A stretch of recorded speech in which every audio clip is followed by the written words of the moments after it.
All right, so what I'm going to do is I'm going to actually grab the video content and I'm going to show you guys. So this is round two of my target 83921718. This is a group here. I have a large group of wonderful people who are going to take a little gander at it. I'm going to try to send them the live content here, and we are all going to go for a ride. Get shareable link. Cool. Go to Discord. Go to Discord. Okay, so there is the link if you guys want to watch along. So from this point on, everything looks good. Somebody go ahead and say something. I want to make sure we got audio on your side. Testing 1 2 3 1 2 3. Yeah, I can hear you. Awesome. We are good to go on the recording too. All right. Get rid of that. So if you guys happen to see anything kind of wonky on the video, if you guys are watching the video, the deal is this is 83921718. I previewed it. Me and Cloud looked at it, and Matt looked at it, and uh, I just remembered his name. But anyways, Space Case. Oh my God. So we all looked at it. It felt pretty good. It felt pretty safe. It's a good target. So, Cloud, you took an initial look at it. Rush, did you get any feelings or energy from this at all? I mean, if not, we're gonna. No. Okay. And never too late. Did you want to take a little quick look, or are you good? No, I'm Oh, good, Jeff. I'm just auditing. awesome. Galactic, you want to throw anything in here? Now we're at the target. We're taking a quick look at environmental conditions. What do you feel? What do you smell? What do you see? Anything like Okay, that. 1 second. Sorry, the overlapping audio was a little overstimulating because I was trying to play the video and listen, and then it was saying what you were saying a few seconds prior to what you were saying. Whew. So, Yeah, it's really can hard. you re-say what you were saying? We're at the target and we're looking around. So I'm just looking for any kind of, do you guys feel anything? Do you guys see anything at the target where you initially started? So if you guys actually looked north, east, south, west, can you tell me what you can see? Can you tell me what you smell, the conditions, all those things? So, Mighty Hulk there, do you have anything that you feel, see, smell? Anything jump out at this point?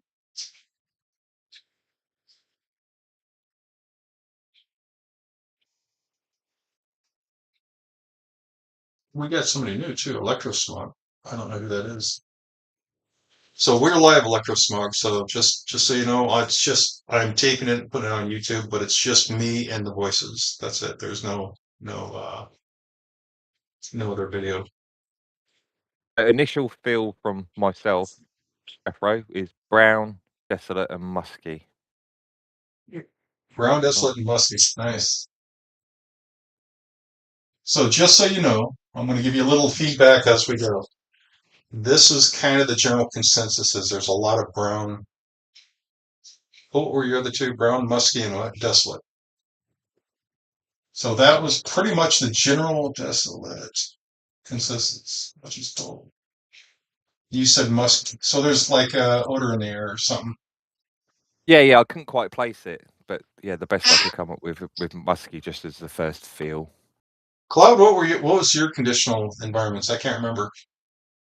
Well, I started a new page for my observations now, but initially, when I first started, I was at a subdivision before I was going to an appointment for work, and I saw primarily like this big circular dark thing in my field of vision directly. Like it was really, really big in the field of vision, and it was like mm, dark circular. I'm like, okay, something dark and circular.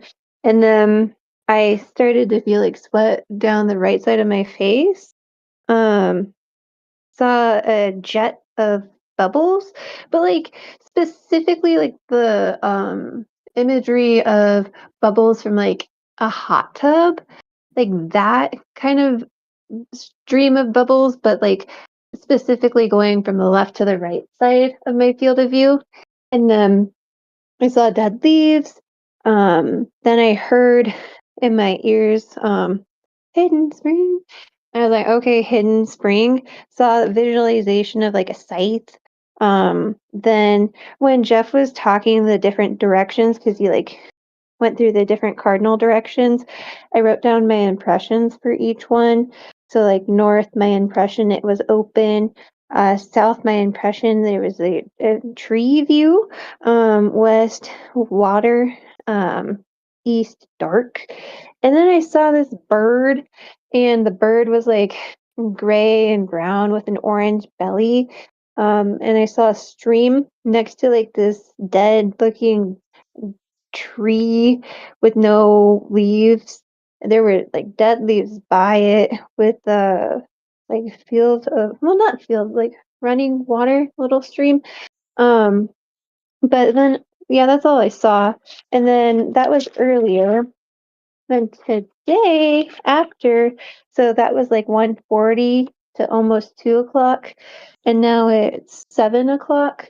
When I was starting the like second view of it, initially I got like this weird twisting feeling, and then I saw like I wrote down twist curves, but I saw like these thorns and branches that were brown, and they were like twisting in my field of view, kind of like a really artsy opening for like a Tim Burton movie or something. Um, and then I felt like a lot of tingling on my head, like when you rub a balloon against your head and you feel that tingly from the electricity. I felt like that on the left side of my head, over my head a few inches.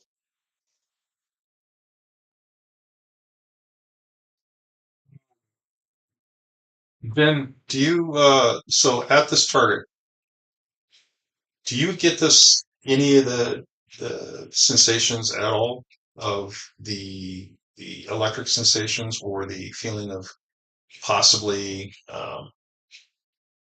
energy? I've not delved um, since Cloud started talking, but my first impressions was just the word cold. Okay, so you don't have this electric shock thing going on, right? No, no. Okay. But you get cold. So you've got the environmental conditions. You're not picking up on the tingling feeling. One of the Yeah, interesting yeah. aspects of this initial look. So when we get there, I can't remember who it was, but somebody said they also felt like a tingling. That it was Space Case. Space Case could feel the tingling. He's very attuned to the electrical side of life. So when he looks at a wormhole, he's going to see the electrical aspect of the wormhole rather than seeing the wormhole. When I look at a wormhole, I see the physical aspects rather than seeing the electrical. So he sees things differently. Cloud can feel the tingling, and the tingling is very clear. I mean, it's like there's something there, and there's energy charged. It was Space described it as coming down in a particular path, which was really cool. So I'm of the consensus that there is actually an electrical charge there. There is an actual physical charge. This is a very important point or site. Just as you were speaking there, Jeffro, I just done another ideogram just to see what I could pick Yeah. up, and it was pure environmental again. I couldn't No, that's okay. on this ideogram pick up any energy levels. It was just purely seemed to be environmental again that I was picking up, and it was cold and it was getting colder. Yeah. Yes, that was Predominant from the environmental kind of feeling from what I just did, and it was just confirming, reaffirming itself from the. well. From According to our okay, so according to our guess at the location, because we were trying to guess where this is located at this time, if one of the guesses was right, and if it is where we guessed at, then yes, it would be getting colder, much colder, and the light would be going down, and in fact, the light would be going Yeah, I'm down. glad you said that, but because I put cold and dark on Cold and mine, dark. just under the ideogram. Yeah, Nice, and nice. as I was going through the ideogram, it was literally getting colder and darker. Right, Um, right. So yeah, I'll try that's and concentrate on some energies. See if I can pick anything up at all. no. I wouldn't worry about it. Wait till we get more. If it comes to you, it comes to you. If it doesn't, because the whole thing about this is we're currently standing in a particular spot. Let's move to the next spot. Let's Cloud saw a rounded thing. I want Cloud to take us over as a group to this rounded thing. I want her to stand where she can get a good view of this rounded thing and look at it and tell me what she sees and tell me what she feels. Cloud, take it away. I have no idea what I'm doing. Uh, Okay, so what we're going to do as a group is we're literally going to walk over to you. We're going to actually all grab your shoulders and you walk toward this rounded thing. And then all you have to do is imagine in your mind this target, the rounded aspect, put yourself in front of it. So put yourself in front of the rounded aspect and tell me what you see. And then bring us with you. You will be the anchor. We're gonna anchor up on you.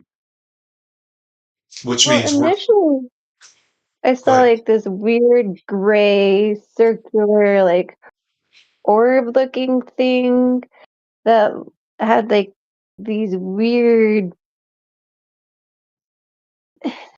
I could draw it better than I can describe it, but it's like two lines around a circle, and then like railroad tracks around a circle. And it was gray with the pokey things, and then it was like I turned and I saw it look like a I can draw it better than I can describe it. Um, So do you see a rounded arch? no. Okay. It looked like a propeller. Like, what are they called on a plane engine? The circle things that are under the wings. Yeah, the engine, jet engines or cowling. Because You're it talking. looked like this.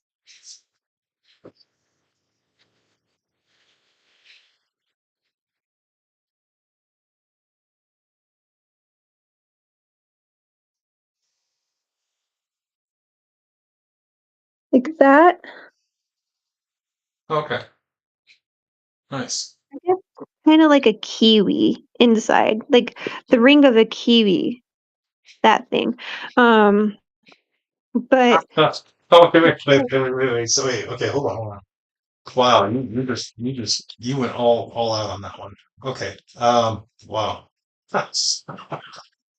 I'm gonna draw this kiwi of yours. Hold on. I gotta draw the kiwi. Okay. You're at the kiwi. And I'm gonna label this as a kiwi. Okay? I want you to look up, down, left, right, and behind you. So where the kiwi's at, look up. Look to the side. Are you still outside tell me what you feel. Tell me how it feels where you're at standing in front of this object. Or better yet, take a minute Just to and write it jump down. in, Jeffro, as Cloud was talking, I was just doing an ideogram and trying not to be too influenced by what she was saying. But the way that this come through to me was like a train track trailer or tanker with like the propeller. What she's talking about with the airplane is like the aeration system that's on top of the tankers at times on railroads. That's what was coming through to me. I'm not sure if it's fully AOL and I'm confusing myself here, but that's just what came through. No. I mean, you're talking about the spinny thing that allows you access inside the tank, right? Yeah. The gate valves. So you're thinking maybe like a gate valve. Yeah. Or like aeration was the kind of, say if it's a grain one, they just want to keep air circulating in there, so there might be a propeller on. Right. No, that's fine. That works too. So the deal is we've got Cloud with the circle with the kind of with the little spiky things, and we got you with the tanker with the gate valve. Now, again, the question is where does it feel? Is it still inside? I mean, outside? Is this in front of you, behind you? What is the environmental condition? What stands out at this point? So this feels, when I was talking about like the desolate stuff, that was right in front of me, so I'm not quite sure what cardinal direction that would be, but I feel that this other object is to the right, so the east of, if I'm assuming what I was looking at was north. Yeah, that's fine. That's fine. We can go to the right.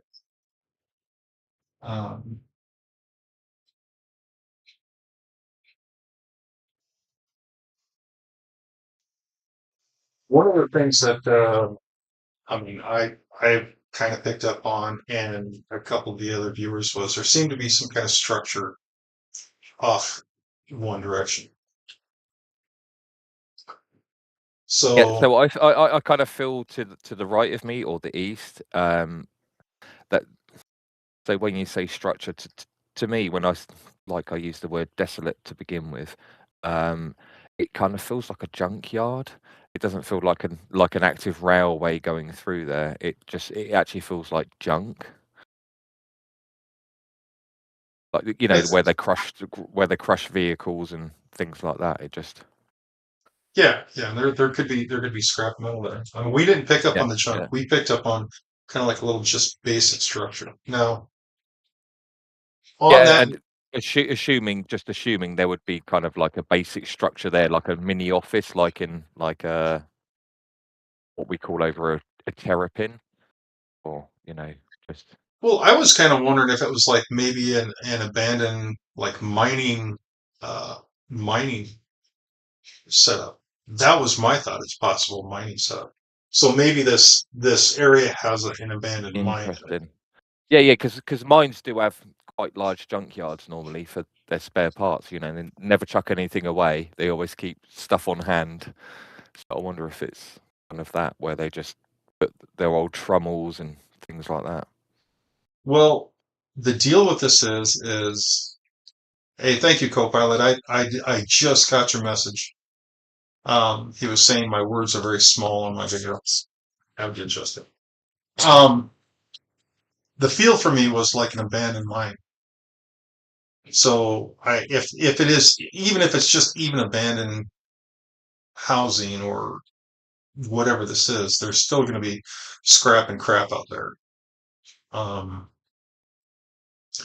My question is how relevant is this to the target?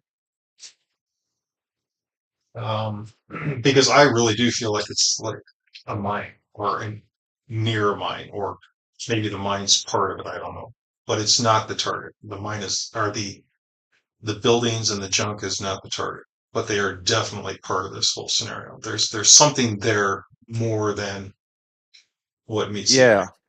Yeah.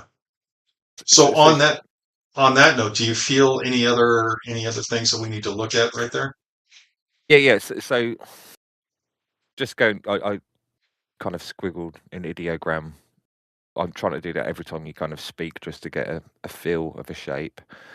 So you're kind of saying that, and like getting my first instincts of this colder and getting colder and this desolate kind of thing, and this possibility of like junk and abandoned mine kind of scenario. It's it's like, and like you said, like this whole thing of, is that, you know, I think the target's a bit confused. Like the target might be like the abandoned mine is like the end target, is the end goal, but the journey to it is feeling like the more important thing at the Yeah. moment. Like that's the hard part of it. You know, the abandoned mine is the end target, but how the fuck do we get there is the just the feeling I'm getting. Well, it gets better. It gets better. So the building and the abandoned mine, the junkyard, and all the scrap stuff. That's possible. If you guys look in the message, Electro Shock is sending stuff too. So there's a very nice picture of airplane engine with the Kiwi look.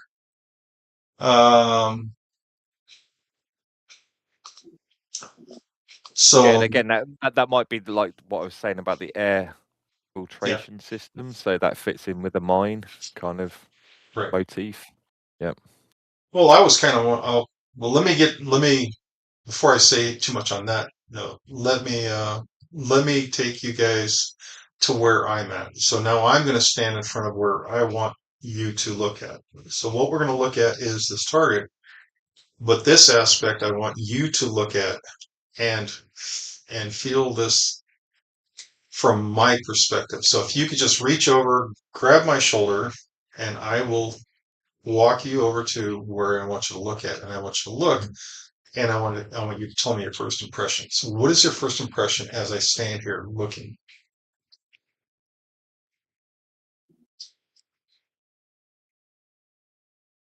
First impression.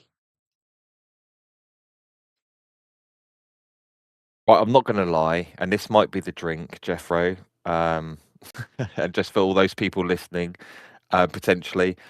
So the first is more wacky as anything, and it might just be predisposition by what we've been talking about. But I got the idea of Star Wars, right, and in particular, like the kind of like the kind No, of on this target, don't even think about it being wacky. Just if it feels like yeah. Star Wars, what was that little speed cruiser thingy that Yeah, it was? was like that junk, you know, where Anakin, young Yeah, Anakin kind of hung out. yeah, It was yeah, that yeah. kind of like junkyard feel, but you know, just all these bits and bobs about with this.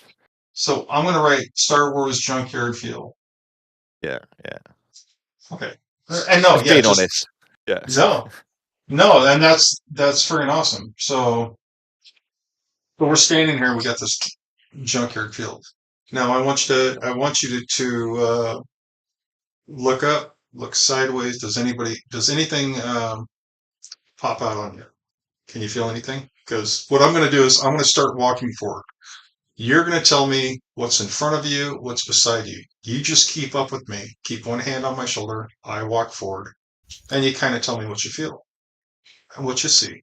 If anything jumps out at you, So this is fenced off, but like really shoddily. It's not like for permanency, if you know what I mean. It's just it's a kind of enclosed area, but okay, you know, so it we might have be pallets making up a fence or something like that. It's not like a proper fence, if you know what I okay. mean. Take a look at this enclosed area and kind of flesh that out. I want you to take a second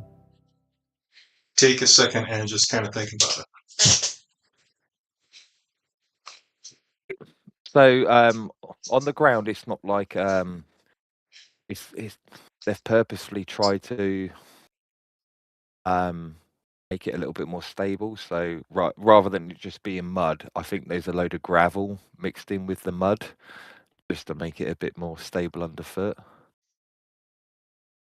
So- This is the best you can do with the environment that you're in, if you know what I mean. You can't take all the materials that you want there, so it's like makeshift. Thank you, man. Oh crap, man. Yeah, exactly. So the my thought on this is that there is the enclosed feeling. You're gonna take another look at that. So my thought on the what's on the ground, we'll take a look at that as we walk forward. So keep watching what's on the ground, watch to the side, and then try to look up. And then so we're gonna walk another, I don't know, 20 feet in front of us. So just what is this feeling? How does this what's the environment like? I'm feeling that things are a bit more firmer underfoot as I go deeper in. Does it feel like more of a solid surface, or is it still like Yeah. Okay. More solid. So it's becoming more like poured concrete or cement, whatever you call it over there. All right, so But let's yeah, from this kind of gravelly, muddy kind of feel, things are getting more right. permanency as we get closer. Right. So we've now changed something. Something's changed to where we have a more of a much different feel. All right. So how's the environment changed for you? I mean, how's Yeah, the I'm temperature? trying to look. Yeah, I'm trying to look at the sky, Jeffro, and it's just cliche. All I can see is like a blue sky, like a perfect, like really crisp. You know, when it's really crisp and cold, and you get that lovely blue sky, Okay. like with no clouds at all, just that perfect kind of blue. So now earlier you were saying it was kind of a dark, cold feeling. Now you're saying it's Yeah, a totally. blue, and now you're saying it's a blue sky. Yeah, Okay. different time of day. Like looking through at the woods, it just seemed dark, and I'm not sure if that was environmental or impression, like of how difficult it is to get there. That's the feeling I get now. Like looking back at the original ideogram and touching those points, it's like that was not so much environmental, the darkness. It was the treachery of the journey. The journey's dark. Well, is it possible? Is it possible that we're still inside and you're actually looking at lights? Ha. Does it feel warmer, less cold? Is the cold Oh, not? yeah. Where we've gone with this sturdier underfoot is much warmer, even though there's this crispness about the Yeah. sky, so to speak. Yeah, it's So definitely warmer. It's not cold like the cold dark was giving me at the beginning. right. So while we're here, I will.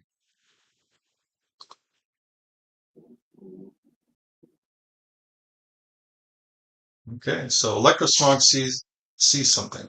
So if you guys look into chat, electrosmog is adding little things.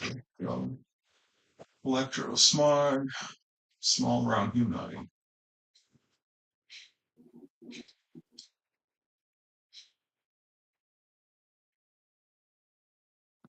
Humanoid.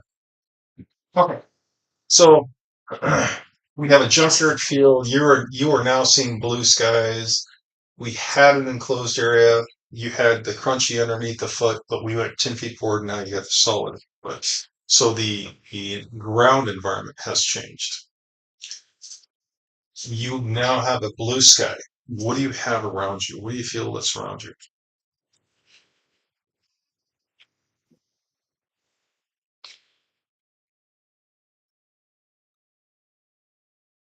Oh, nice.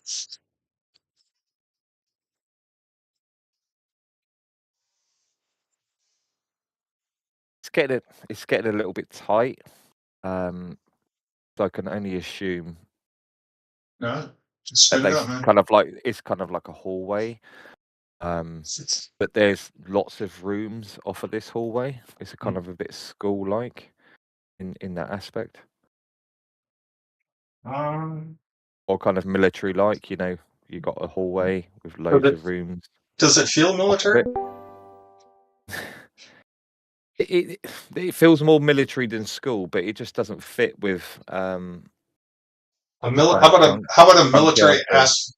Right, but how about a military aspect or something that has possibly something to do with military? Well, I like military aspects, but I mean, just that doesn't even fit it for me.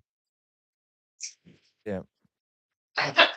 It don't feel right. It feels kind of it's really clean as well. It's kind of like a bit, so it's a bit clinical in that aspect. It's very, it's very kind of cleansed in this place from like a bleach point of view, not from like sage.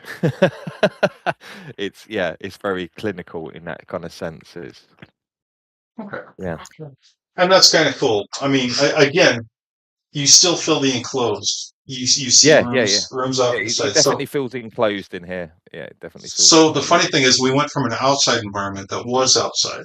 We went inside. We went somewhere that was kind of enclosed.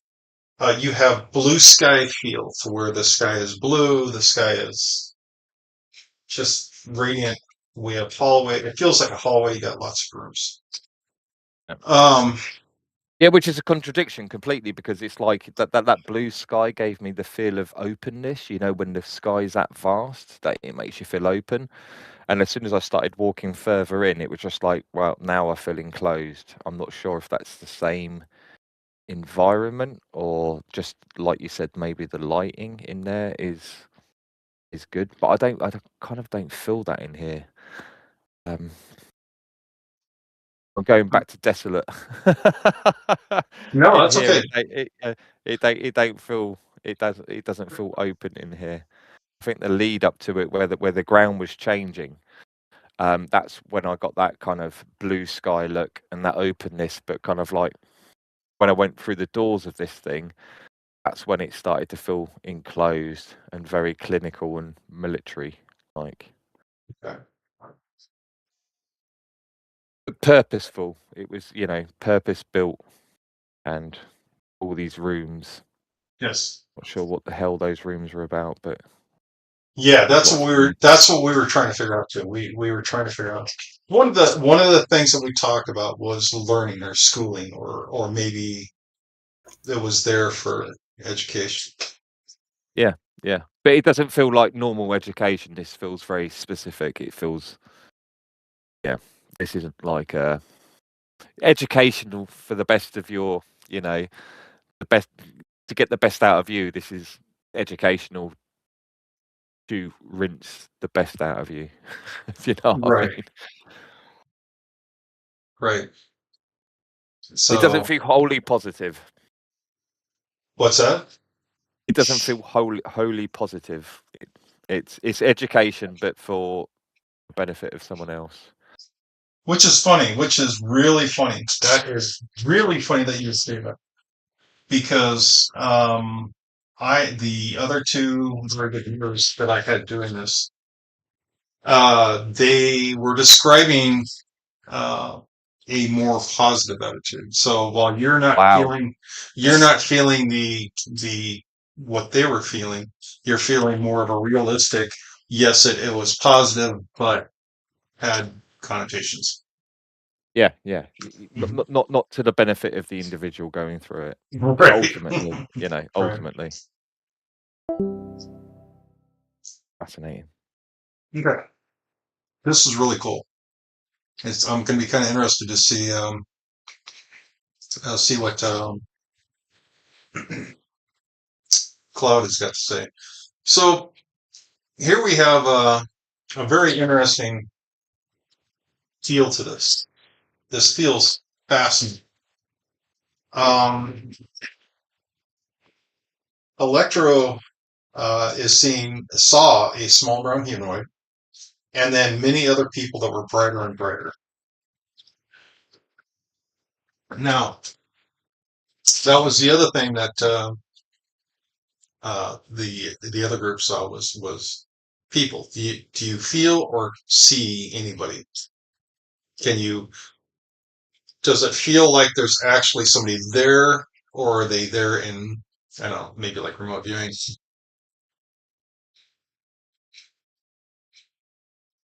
Oh yeah, I'll definitely take pictures, Copilot. Thank you.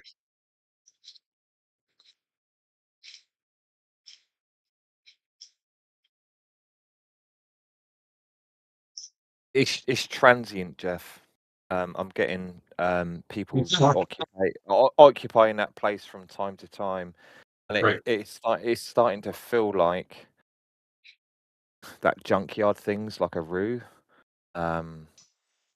It's like to make it look unopposing and not important. So it feels like those things are placed there in order to disguise the importance of this place.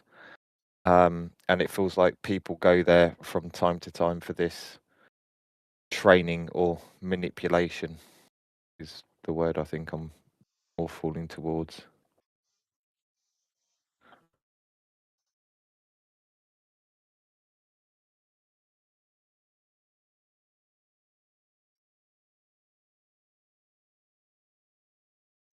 So I'm not personally picking up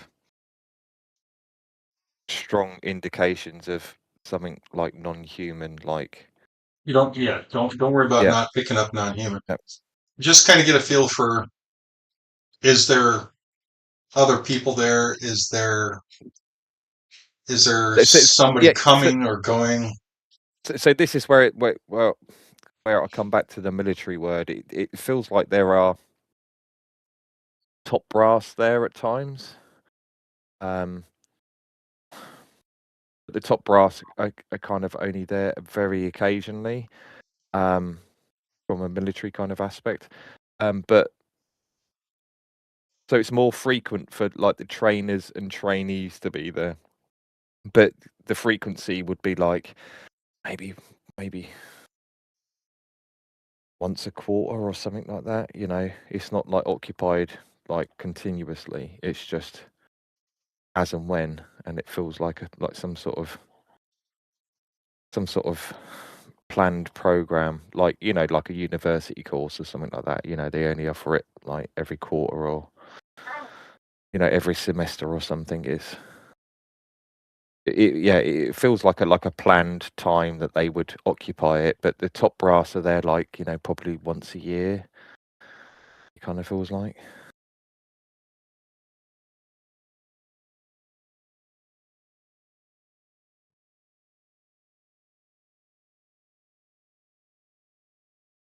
It doesn't feel comfortable. It doesn't feel comfortable at all. This place ain't right. Not right.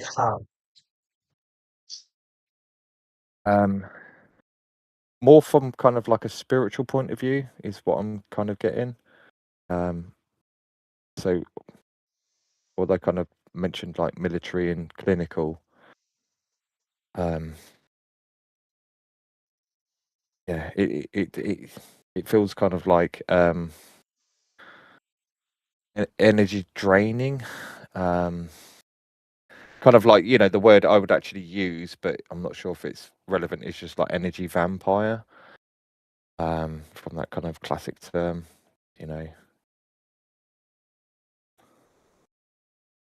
It's ultimately going to drain people rather than give people the right tools to be spiritually kind of. What about planned deception? How about we will smile at you, but we can't help you. We won't help you. So it's not that Yeah, they yeah, are mean or they're trying to drain you, but it's just like, we will not help you. You can hold your hand out all you want. We will not help you. yeah. It feels kind of sinister in that way, and that's why I reverted to that energy vampire thing. Is that kind of sinister thing? You're Yeah. here, and this is going to happen no matter what. Oh yeah. And I don't think they're going to try to drain you or try to. Yeah, I think that's Yes. a consequence of what happens. You know, it's not them like, you know, physically being an energy vampire, but those people's energies are depleted because of what they process they're going through, whatever it is. Well, the deal with this is to me. So when I'm looking at these people, um, because of how everything is operating, there is a draining factor in this because we are not equipped to handle what we need to do. So you're right. There does feel like a draining process. So maybe this energy draining factor you're feeling is the fact that we just can't keep up. Yeah, quite possibly. And yeah, like you said, it is just you can't train that into somebody. It's just a part of the process. It's just half of the course.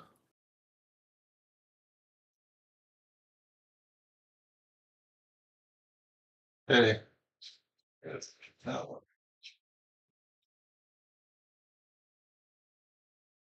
Okay, so it feels kind of like let's say, similar to a school. You have top brass that pops in occasionally, so there actually is activity there. We've kind of a junkyard field that's been set to hide or camouflage the activity. And we have, I think it was Cloud that said she saw what could almost be construed as a UFO, which is kind of cool. Now, let me tell you where we're at.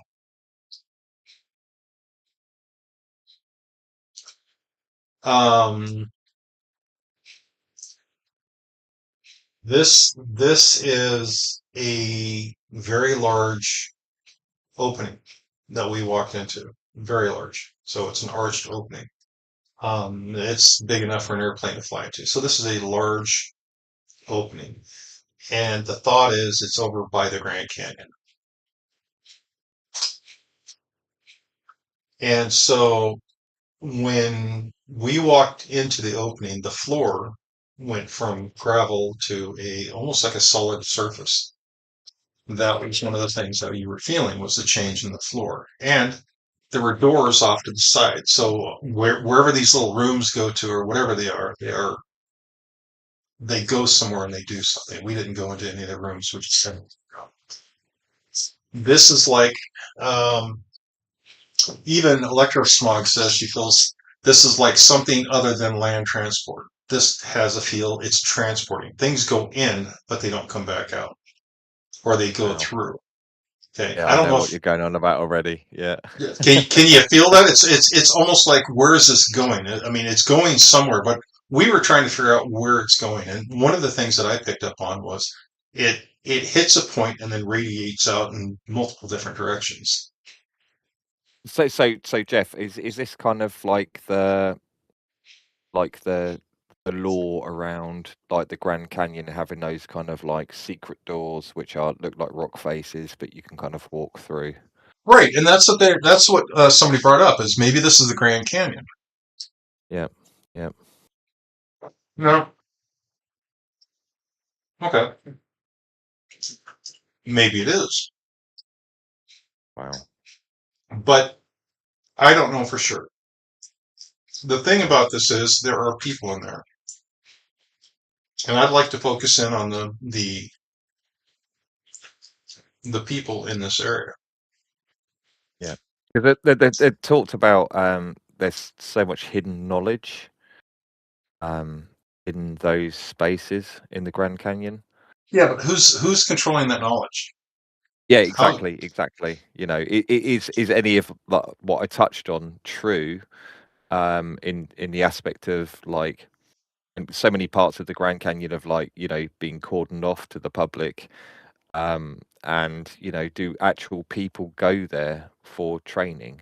Maybe it's like written text on the walls or like the golden tablets of the Mayan or something hidden in there that, you know, you have to go for training. Obviously this is just spitballing rather than remote viewing at this point, but yeah, just based on what you said.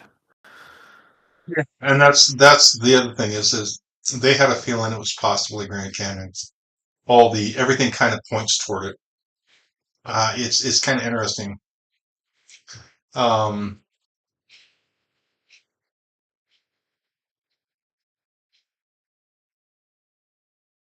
I like that intuition.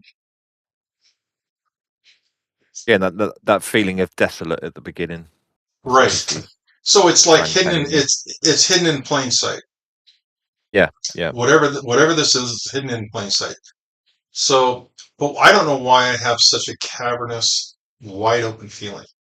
It's like the roof is way the hell up there. Whatever this is, Yeah. it feels. I don't know if it's a made place where the original outside aspect of this is made, or if this is a natural cave. Yeah, so just taking Grand Canyon into it, it's just like, yeah, when I'm above it, like that's where I'd see this huge open sky and feel kind of like, Right. horizon to horizon kind of view. But yeah, going down into it, walking with you, holding your shoulder, it's like, yeah, now it feels enclosed all of a sudden. Yeah. Now, And that kind of, yeah, gravelly feeling, and then getting firmer, kind of going into and seeing all these doors left and right. It's like all these hidden rooms that I couldn't quite work out. well, one of the things I was looking at is, to me, it felt like Mars. Yeah, but so the Marianas Trench on Mars is very similar to the Grand Canyon. Yeah, Exactly. And to me, I think this thing's connected to the trench. So I agree. whatever's in this cave allows you to go from the Grand Canyon to the Mariana Trench. It allows you to go to multiple places. The other place, I mean, I'm looking at this divergent path, and to me, it feels like it's going to a orbiting ship. It's going to the trench, going to Jupiter. It's going to brown planet, maybe Tatooine. I don't know, some brown planet. Mars could be classed as a brown planet when you're on it. So the initial feeling I got just when we were spitballing was just going back to these kind of stories around, Mars and Earth having a war at some point, and I wonder if that, um, you know, if that was a thing, if it was like a high energy thing that was used, I wonder if like the Grand Canyon and the Marianas Trench are like kind of wormholed to each other, if you know what I mean. Like you can go from one to the other through like some sort of broken wormhole because they just feel absolutely connected, and I agree with that. I just To the don't know how Marianas, to describe it. Yeah, to I the don't know how to Marianas describe Trench in that. the ocean. You mean? Oh, You mean it's sorry. No, I'm thinking. Oh, what am I thinking of? Yeah, the actual, the gorge on Mars, whatever the it's gorge on called. Mars? Yeah. To me, that was Yeah, the first impression I got was the Marianas Trench on Mars. yeah. So Valles Marianus is what Valles it's called Marianas. on Mars. Yes, Yeah, yes. yeah. That was my first impression, So and which that was feels kind of like a wormhole connection to me. It feels mhm. like some sort of like transportation, like you said. If I was going to entertain that, it will be the best way I could describe it was like a wormhole. Those two things are actually physically connected through time and Yeah. space. So you look at that propeller cowling picture that Cloudlook drew. Yeah, yeah, That looks like a Stargate. yeah. It's kind of twisting. It's twisting time. And The outside of the Stargate rolls with energy, and then you fly through it. yeah, So totally. I was gobsmacked when she drew that, because it's like it's one place to drop things off and take to other systems. Yeah. Yeah, it's certainly through the looking glass at this point. When And when you turned us, I got this weird, really quiet energy. Like typically I hear like a ringing in my ears all the time, like a low ringing. It stopped and it was like really quiet. So that's why I put quiet, still, energy dropped. So it was like the ringing is typically like up here. It stopped for a while and then started again. And then I felt this really weird like ear pop. And then that was when you turned us sideways. And then my left ear tingled, my face started to pulse, and so did my third eye. It all started to tingle. And then when asked if people were there, I saw a flash of like an image of people walking in the hallway, like this way and that way, but like really fast. They were just like, whoosh. And so I couldn't really depict that very well, so I drew that. And then when you were talking about people, I saw this. I felt watched, but specifically like over my left shoulder, and then I felt a long tunnel with one person at the end of it. So I drew long tunnel with the person at the end of it. The eye. It was weird though when you were talking about like the entrance. I was looking at this while you were talking about that, and I was like, it's weird. Just to jump in whilst it's relevant, Cloud, please carry on after I say this. But I did, when I was trying to describe the kind of people within the facility, and being like people getting learned and teachers in there, and maybe the top brass every now and again. I did get the feeling of being watched. Like they knew I was looking. Right. Look at the It was look. that unspoken rule; they're not allowed to talk about it, but I knew that they all knew. It was weird. I'm just glad you brought that up. Look at the messages in this chat too. So if you get a minute, kind of scroll through real quick on the messages. When you Yeah. guys were talking about the junkyard thing, and before we moved, I felt like this weird like sucking sensation, and it felt like stuff was like coming up and through the air.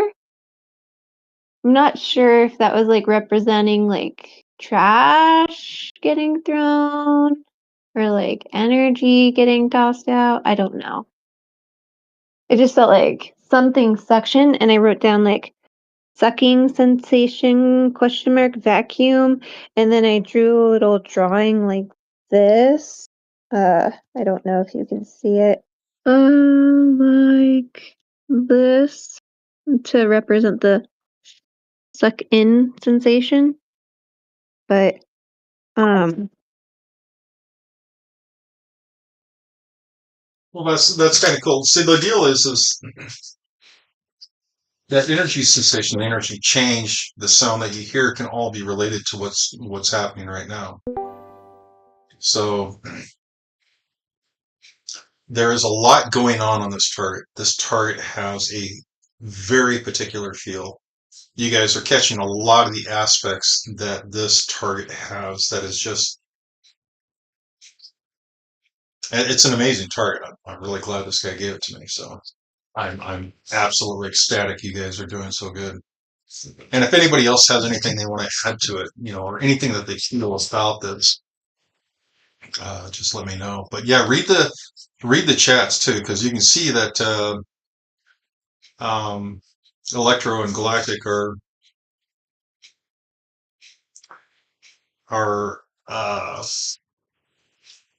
they have aspects of this. I was just gonna mention, I think it's funny I drew these next to each other because they look like eyes, and then talking about being watched. Well, the deal with that is, so the other two viewers interacted with these beings. And I don't feel they want to, Jeff. I get the distinct feeling that they're kind of a bit off put, and they're just looking at what I'm going to come up with. It's kind of more judgmental.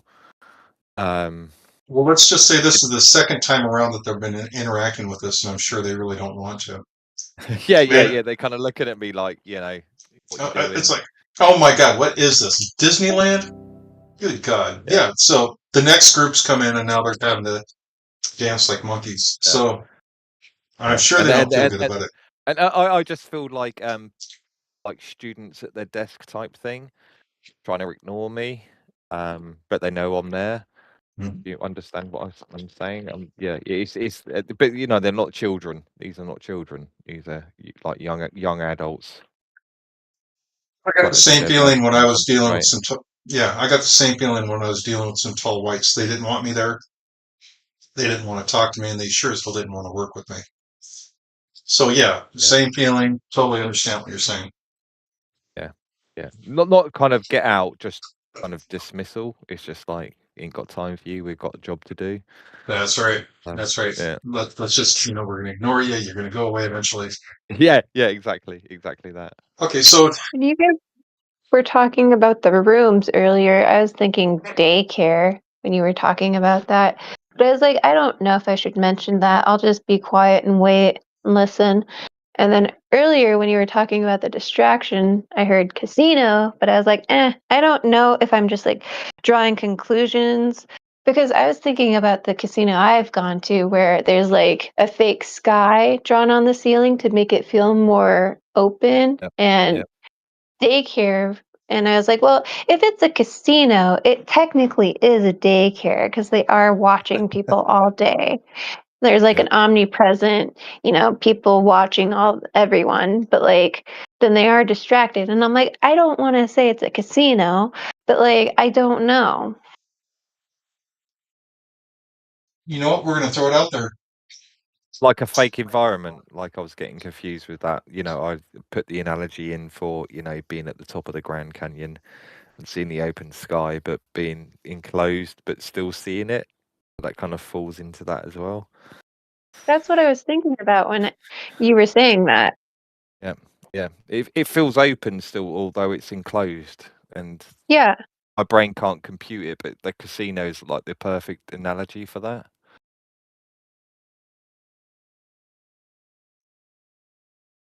They had a fake blue sky at that one, and the lighting made it look like it was daytime all the time. That's what it So it feels was like. kind of So stuck up. I have these enclosed walls, but this really open sky. It's really bizarre. I can't explain it very well, but you've just nailed it. Yeah. And that's the feeling I got too, where it was the blue skies were like lights. It was brilliant, but it was fake. It was part of something. Yeah. It wasn't the But made sky. it feel really open, but made it feel just not just like lighting that makes you feel, the blue natural lighting that makes you feel kind of like you're in the open. It actually felt like open, like the Sistine Chapel, open. But you are in an enclosed corridor, but this sky was there. It was so bizarre, and I wonder if that's the wormhole going Uh-huh. to Mars.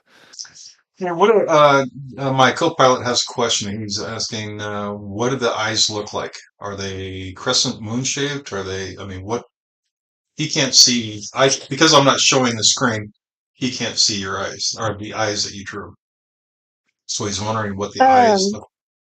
I think that was if Cloud. I'm, Yeah. Yeah, yeah. that was Cloud. Am I doing a good job of describing this? No, okay. Almond shape, just circle as the iris, no color, um, basic, few eyelashes around it. I don't know. I didn't get a color or anything. I just saw eyeball, drew eyeball. So yeah, because he's watching the video and he's listening into it. So his other question is gray. Are they gray? Are they crate? Gray eyes. Are the eyes gray? I Because he's thinking well, possibly a tall white. when I saw the thing with the spikes on it earlier, it was a large gray like sphere thing, Mhm. but I'm gonna try to focus on the coordinates and see if I can pick anything up. So from an eye perspective, I'm getting like really large pupils, and very little kind of what do you call it around it? your cornea. Very little cornea kind of color, so it's hard to discern whether it's grey or not. It's like the pupils are so like dilated that, you know, when you have those eye drops,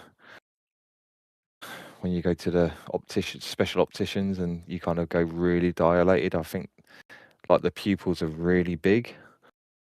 More like it's very similar to what Cloud drew in like a normal style eye, but the pupils are like oversized. So the cornea is difficult to ascertain what color it is, whether it's grey or not, or grey green. It feels like that kind of, like my wife's got those kind of cornea eyes where sometimes they're kind of like quite vibrant green, and other days they're kind of grey green. It feels very They similar change. to that. Yeah, Yeah, yeah, they exactly. change. Yeah. Yeah. So And that's the mood based. right. So the other question he has is he can't tell if it's imagination. Oh, it's not a question. He says he can't tell if it's imagination or not, or if he has this eye thing stuck in his head when he's Yeah. trying to do the view. And the eye thing is hard. It feels very real, that eye thing around like large pupils, but the color is differential. It's not just one color. Right. It just feels very transitioning from grey to green to green. Right. But not like a lizard green, kind of like a dark green, like a evergreen green, if you know what I mean. So Electro is thinking about roads and paths, which are very linear, well-defined, predictable, because they're very predictable for them because they're very easily perceptible to them. Blue and green light in the center for more powerful presence. Maybe it's a luminal perception, but yeah. I tell you, he's doing, for not understanding English. He's doing Yeah, he's doing all fantastic. right. Yeah, fair play. Keep it coming, Electro. Yeah, no kidding. And same with you, Copilot. You just keep asking those questions, man. I'll keep passing them on. Cloud is an experienced viewer, and you know the Hulkster here is also extremely experienced. So we have a lot of talent in this room, and so if you have any questions, man, just let them rip. Savant, if you got anything on this too, I mean the target is 83921718, and this is just if you have anything you want to throw in here, you're more than welcome to chime in. So my question on this whole target, okay, let me tell you what I know. So these are the details I know. This person contacted me, said, do I want to do a target? They're doing research. I said, sure, but let me do the target first. I thought this is a great target. I did the target. I gave them all the data. The data was large opening. There's a rounded portion to it. I walked inside. I'm not quite sure how tall it is. It seems very big. An airplane can fit in there. Outbuildings outside, and there's a humanoid. And to me, it felt feminine. It felt tall, skinny, not muscular, not aggressive. So I would say it would be a female. There's a bunch of other different little aspects that I set onto this guy. I really try to get them to come to this Discord so we can actually talk to them to see what they know.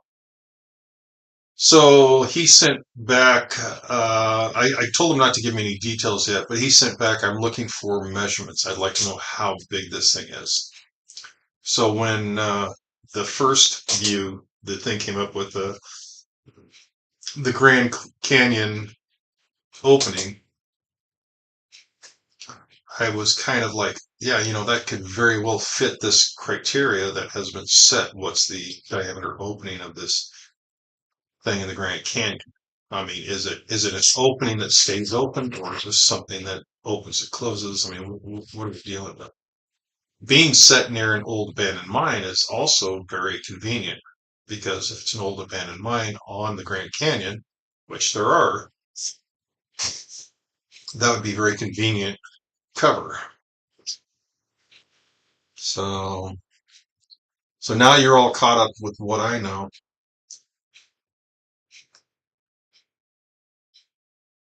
You think about a red So proportion, as you maybe were a blue. talking, I was just doing another ideogram just to see if I could tap into your journey a little bit. So my ideogram is kind of showing, and I kind of picked this up along the points. There's like it feels like there's a sheltered region, like an overhang.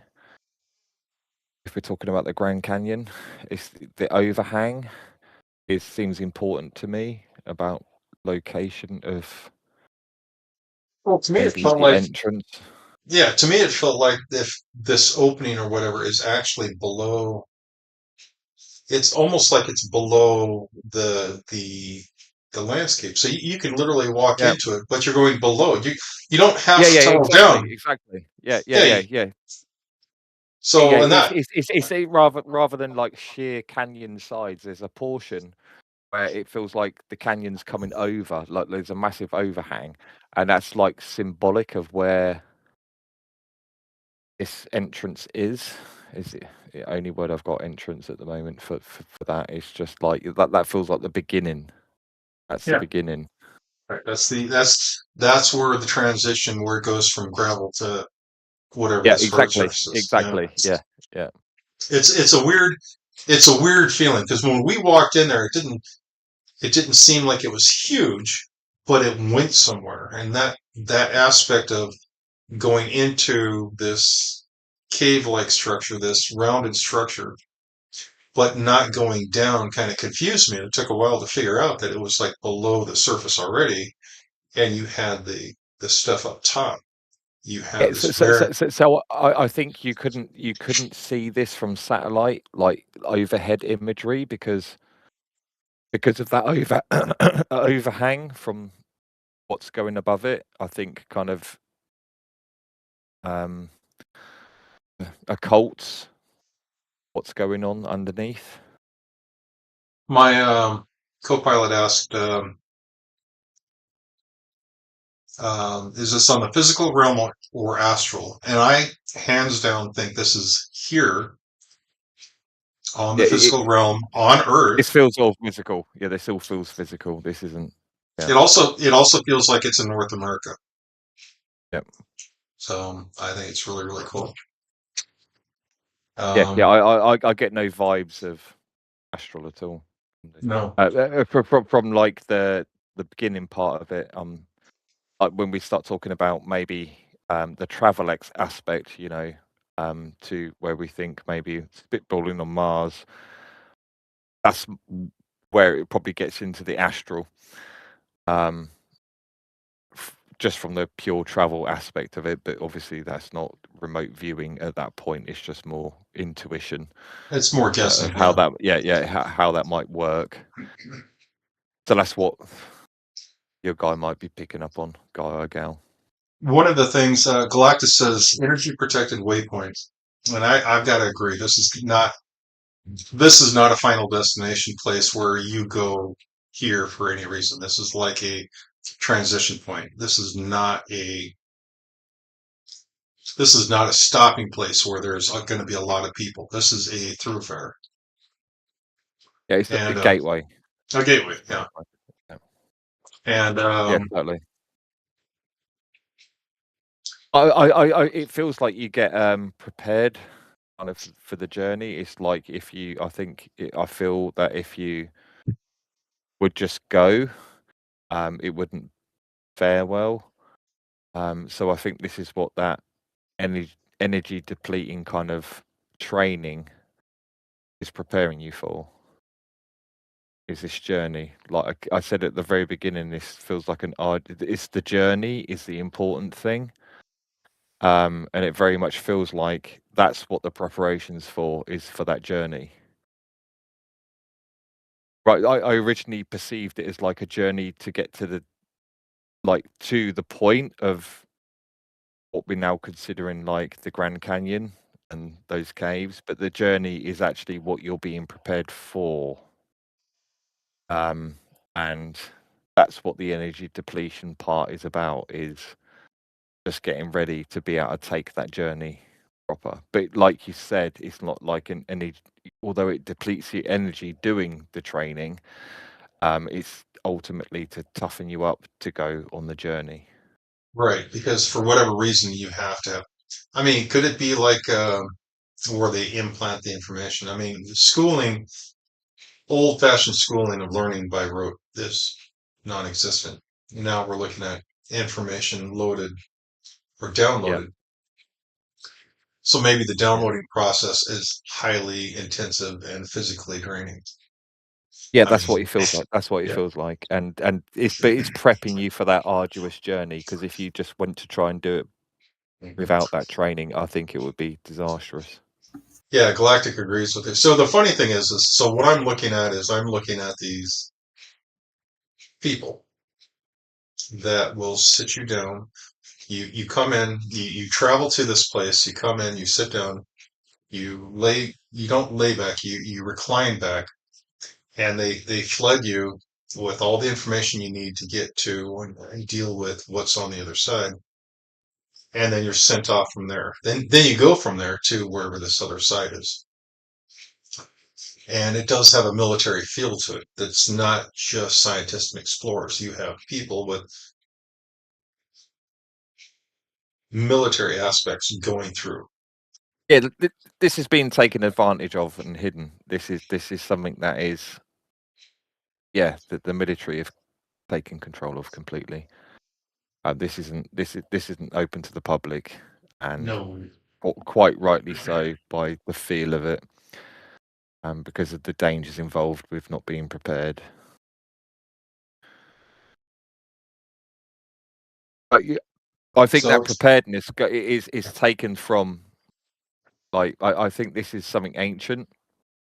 It feels very ancient, and this is something that maybe natives knew about and could prepare themselves in their own way. And I think that the military have just militarized that. They've put it down to a standard. We're gonna. This is the protocol. Yeah. We're gonna do this. Yeah. Whereas the older generation that would do this, they had their elders would teach them. This is how you prepare. This is how you get your spirit. It would have been more natural before. Yeah, it would have been completely more natural before. And it feels very clinical now. That's what I think I got that word from earlier. Was it's clinicalized rather than it being spiritualized. Where are they going? Where is the final destination for this group that's heading out? So you have this group that keeps wandering in and being sent up. Where the hell are they going? Why are they going? Right. So as I'm scribbling, right. So just trying to answer that initial question is, I think our first stop off point is Mars. I don't think we're going any further than that, but the destinations are vast. I don't think it's limited at all to where it's like the kindergarten. I think that's what Galactic was. Cloud was picking up on earlier. This kind of kindergarten thing, and I think that's in relation to the fact that, like, Mars is our kindergarten. We're taking baby steps there. Exactly, and our destination is much farther and wider. It's getting, to coin someone here, it's getting galactic. The doors. That's why there's many doors in this place, because we can go anywhere. Literally can go anywhere, but we've only got like one door open to us at this point, and that's where everyone's getting schooled. It feels very Stargate-y. This feels very. Well, the one Stargate that I dropped in on was, I don't know who was running it. It had a very uncomfortable feel. So the Stargate I looked at was not run by this group. It was run by another group. So they had the same technology, similar technology, but very different feel. It doesn't. It feels like what we're honing in on is one of many places on the Earth where this can be done, or where this technology exists, and it's not ours. This is not our technology. This is. Well, that's what I'm wondering. Is this technology that we do have but don't share? Yeah, I think we've found it. This I think the ancients were using it as well, but in a more natural sense. And I think they went further than we can now. I think they were. I get a feeling from this that yeah, they were able to travel further. That their minds were more open, and Well, it I just do feels know. we're kind I, of restricting ourselves now. But it feels like there's many places on the earth where this technology exists. But I don't even think we invented this. This don't feel terrestrial at all. right. It has an open feel. The individuals that are part of this know that we are Yeah, unprepared to deal with what's there. yeah. And Um, essentially, these are like training wheels, like yeah. training wheels, kind of for the rest of it. And if you don't approach this right, you're in trouble. I Right keep now, getting that. I keep getting that feeling of like, you need to respect this kind right, of right. technology. You Well, can't it's just walk it's into it. right. I think this technology is like warp drive. Warp drive is an awesome thought where we have a spaceship, we put it in outer space, and then we go warp drive. Well, what Yeah, happens when you go warp drive into a sun, right?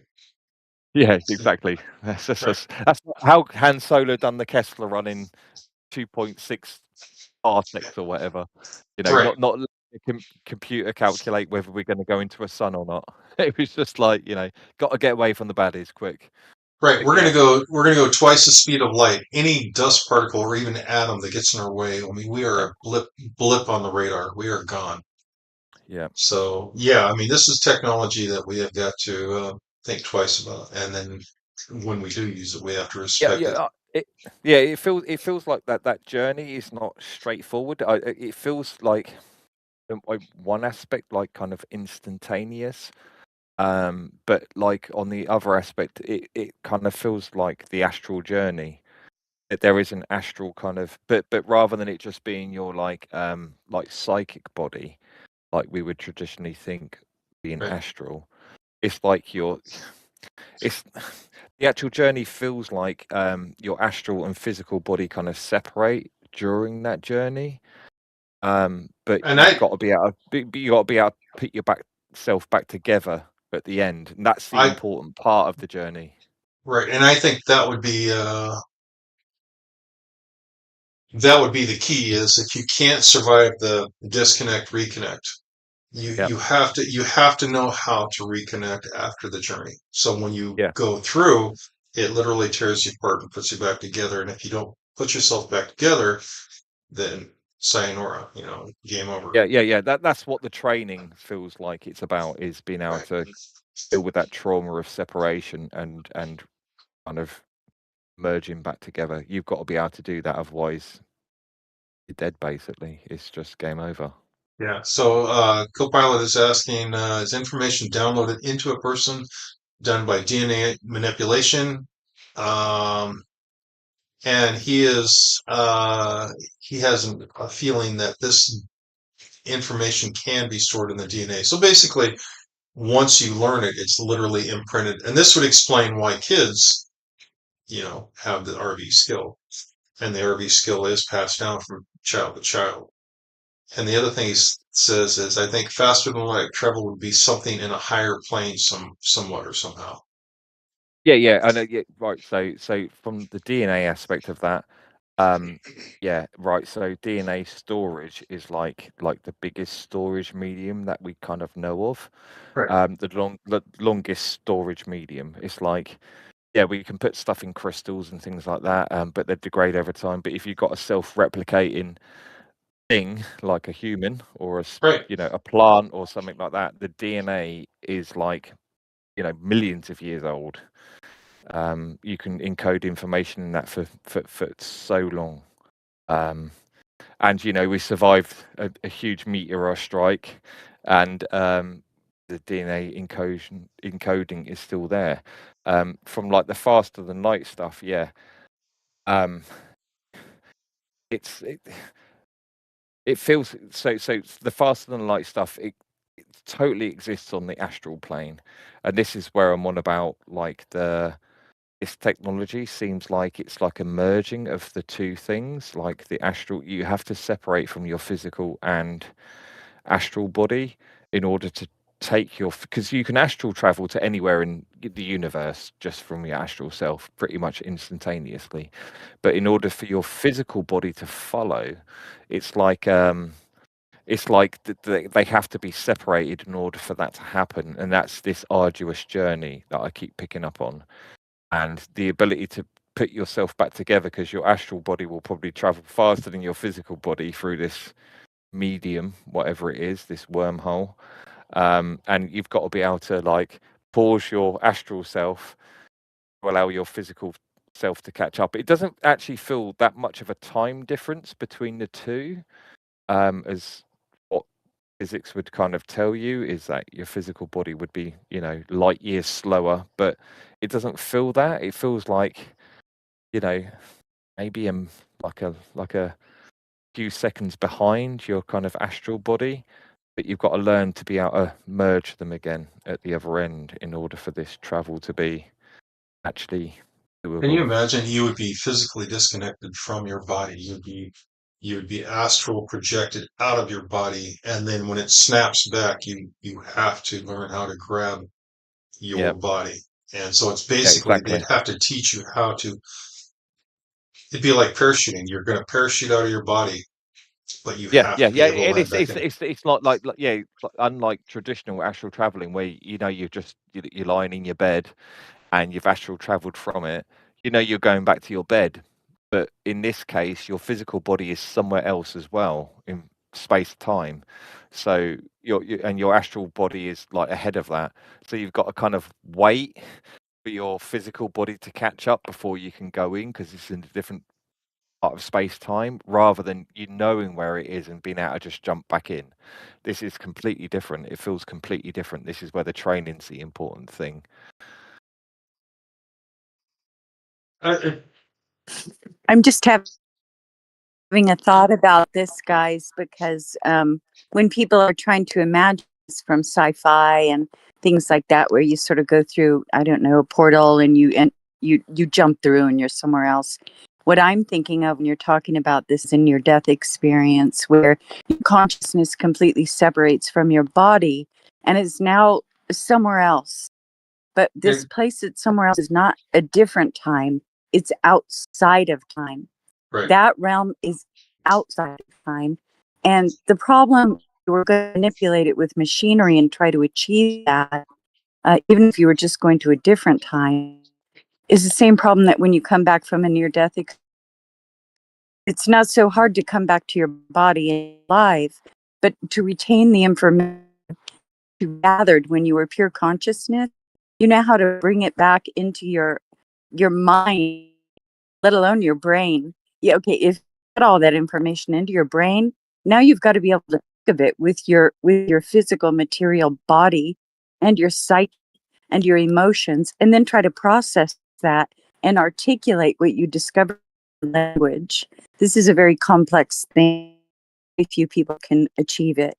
People can experience it, but can't bring the information back effectively. That's the problem. Right. When you were saying that, I'm envisioning, because you are literally going out of time and space. Time will no longer exist to where you're going.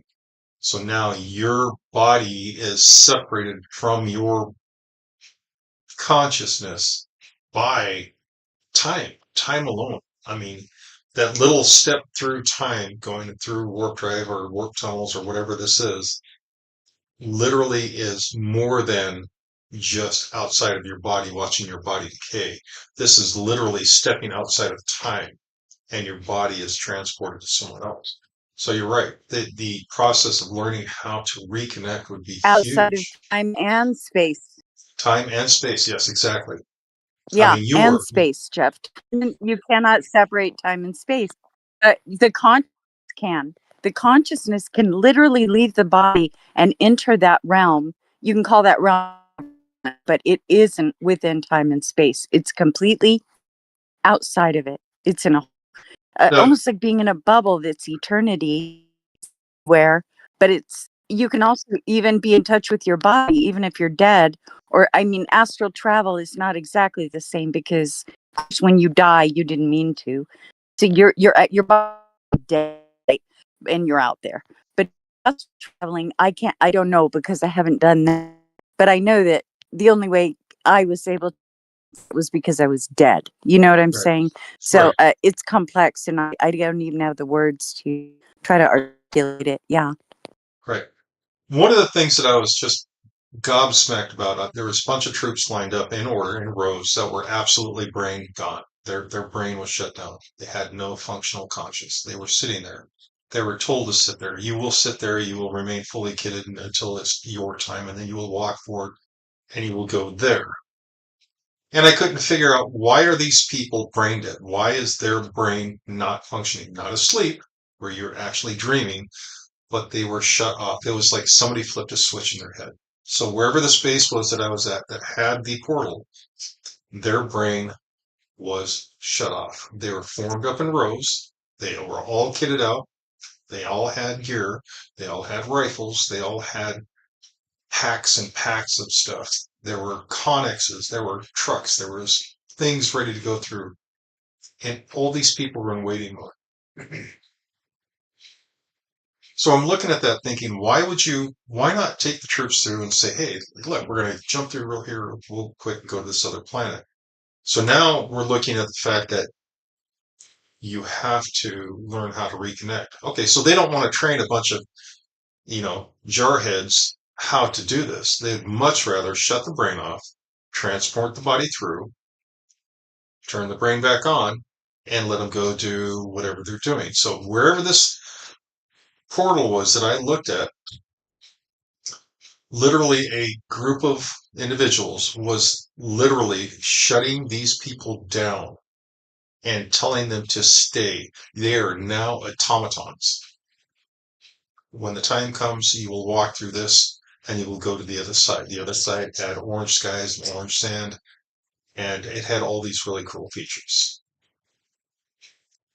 And this totally explains everything about what you guys just said, that the body and the brain disconnect. And this is a quick, easy workaround. Yeah, yeah, yeah. This isn't an unnatural way of doing it, so that they disconnect the body and the brain beforehand, so they don't have to kind of experience that kind of merging back together. They kind of turn the brain off beforehand to cope with the journey. They go on the How, journey and they just switch it back on at the other end and hope for the but how, best. how much bullshit? How much bullshit would that be, though? I mean, it's like, and then what do you do? Would you wipe their memory of going to wherever they're going? I You, don't know. you It feels like it would feel like a form of hypnotist or hypnotism at this point. Like you can just use a bunch of flashy kind of lights in order to get someone's brain into a correct state in order to kind of like if disconnect. right, but if I was going to do a military action where I'm going to be fully kitted out, be fully equipped to handle any situations, I don't want a bunch of hypnotized individuals. I want people who can think fast on their feet. So would you wake them up on the other side, explain to them that they're going to stay with the group, work as a group, this is the team, this is the goal, and then after they're done, spot check their memory so that they can't remember, go back to the portal, wake up in their bed with no recollection of 3 days. Short-term memory loss, sure, no problem. Yeah. This I scenario sounds really possible to me. Yeah, I think they've had those kind of drugs in the military for years anyway, in order to kind of like, forget the next 3 days, just put this in their food. Well, And that's they the can thing kind of is, do that, yeah. yeah, that's the thing. The guy that I was looking at for this, I was looking to see why he lost his memory. He said let me give you the run into this because it's really cool. Okay. The guy says, I lost my memory. We went to a bunker and we were told to totally kid up, and it was with people I didn't know. So we were in a full group, and we were met at the door by one American and one I think it was Sherman. Fully kitted. The American had casual clothes on. He had kind of a little bit of a tummy, and he's your standard American. He takes us inside the doors and then down a set of stairs, and that's all he remembered. 3 days later, he wakes up back in his bed. He asked me, Right. he said, "What happened?" Right. So this is my second page, Jeff, of like just jotting stuff down from the target. This is my first page when we was talking a while ago, and I've got down here as an AOL bunker. It does have a bunker feel, doesn't it? Hey, take Yeah, a picture. totally. Yeah, take a picture of that and send it to me, or put it on the voice chat. Yeah, So we it does do. have a bunker feel, but it doesn't have the hostility or anger that the one that I was at. That one had a lot more hostility. Yeah, And, this felt like a so I wrote down bunker, but just to tell you what I felt, that felt very much like you know, billionaire kind of bunker. You know, it was a safe space in case all goes wrong. Yeah. That well, type of bunker, most rather bunkers than are like a gonna World War II bunker. You know, rather than like that kind of and most bunkers are lost going to thing. become like Yeah. millionaire bunker when the shit is down. Yeah, it was self-sustaining. It was like, yeah, you could live down here. My co-pilot has, okay, I think faster than light travel would be something in a higher plane, not a feeling, just an idea. When we learn stuff, part of our DNA that contains it, maybe not something physical, maybe astral DNA. Is your physical body even following, or is it that your astral rebuilds your physical? I got the feeling that the physical body goes through. I have the feeling that our physical Yeah. being, Yeah, it's just totally. I agree. slower. It's just slower than the Yeah, conscious, which exactly. goes through Yeah. first. Yeah. So that's what I was trying to differentiate between like the astral travel Yeah. part and this actual kind of wormhole Right. thing. Is like the spirit can get there much faster, but the physical body takes a little bit longer to kind of get through. So the astral body, as like Never Too Late mentioned, is like outside of space time, so you can instantly be there, but the physical body will actually take time to go through. And I think that recombination is the confusing thing, I is think that's because your that. now physical body is relocated. Your physical body is really relocated from where you last left space time in your astral body. Yeah. So you've got to learn to kind of recombine in a different location, which I think is the mind fuck of it all. Excuse my language. One of the things that Copilot was asking us, Yeah, I mean, we only have science fiction. We can only rely on science fiction for that. So we could think about the transporter in Star Trek, as if that could happen, or we could think of like Willy Wonka. You know, when you're sent across the room. I mean, but do we really get how would that really happen, though? I mean, do you know what I mean? Yeah. Like, Yeah. even to just get my mind around how would they even send the body there, and if it recombines with your consciousness on the other side. I mean, listen, even a car accident can make you have amnesia because it's so traumatizing. So maybe that's Tell me like what you're about it. saying. The school is too, I don't, maybe you're training in the astral travel before you go, leaving your body, coming back in, leaving your body, coming back in. Some kind of training like that in more of a shorter term. So then you're prepared for the trip. But I'm just trying to think like, how would they get the body through to the other side and it would be intact? And how would it have the appropriate life support functions, like to be the same as Earth or something? I mean, I don't know. I don't even know what I'm thinking about. What would the use of it be? Yeah. so Yeah, sorry, Jeff. Just to mention on Never Too Late's kind of like out of body experience due to death. I think so a lot of people misconstrue like astral traveling with like a lot of the times vivid dreaming and things like that. But astral traveling is literally your body exiting, so your spirit exiting your body. So it's like on par with like a near-death experience. And like with me personally, it became, well, you know, it was due to childhood trauma. So it happened when I was really young, and it was just my spirit just going, oh fuck, I'm done with this, and you know, I'm out. So that's when it first started to kind of happen for me. So it's like it's very, very similar, if not completely on par with like a NDE. It is literally your spirit exiting your body at that point, and you can see yourself on your bed. You can see your physical body, just like you can maybe in surgery when people report those sorts of things. It's exactly the same. But you can you can travel to other places like instantaneously. That's the key thing. There's your body, your spirit is kind of out of space and time, exactly as you said it, and distinctly mentioned that it's outside of space and time. For that whole thing to function, and that's what Jeff and I are kind of riffing on, is how does your spirit body, your physical body kind of travel? And I feel it isn't outside of space and time. It might be in the course of the wormhole that your physical body has to travel through in order to get to the destination through those portals. But your spirit's already there. Your spirit's there already, within instantaneous from when you thought about where you're going to be as a destination. But your physical body has to go through that wormhole, even though it's outside of space and time. It still kind of needs to travel. And I think it's maybe a few seconds behind, say in the case of Mars, just riffing. It might take a couple of seconds for your physical body to go through that wormhole experience, and that's kind of the disconnect I think they're trained for.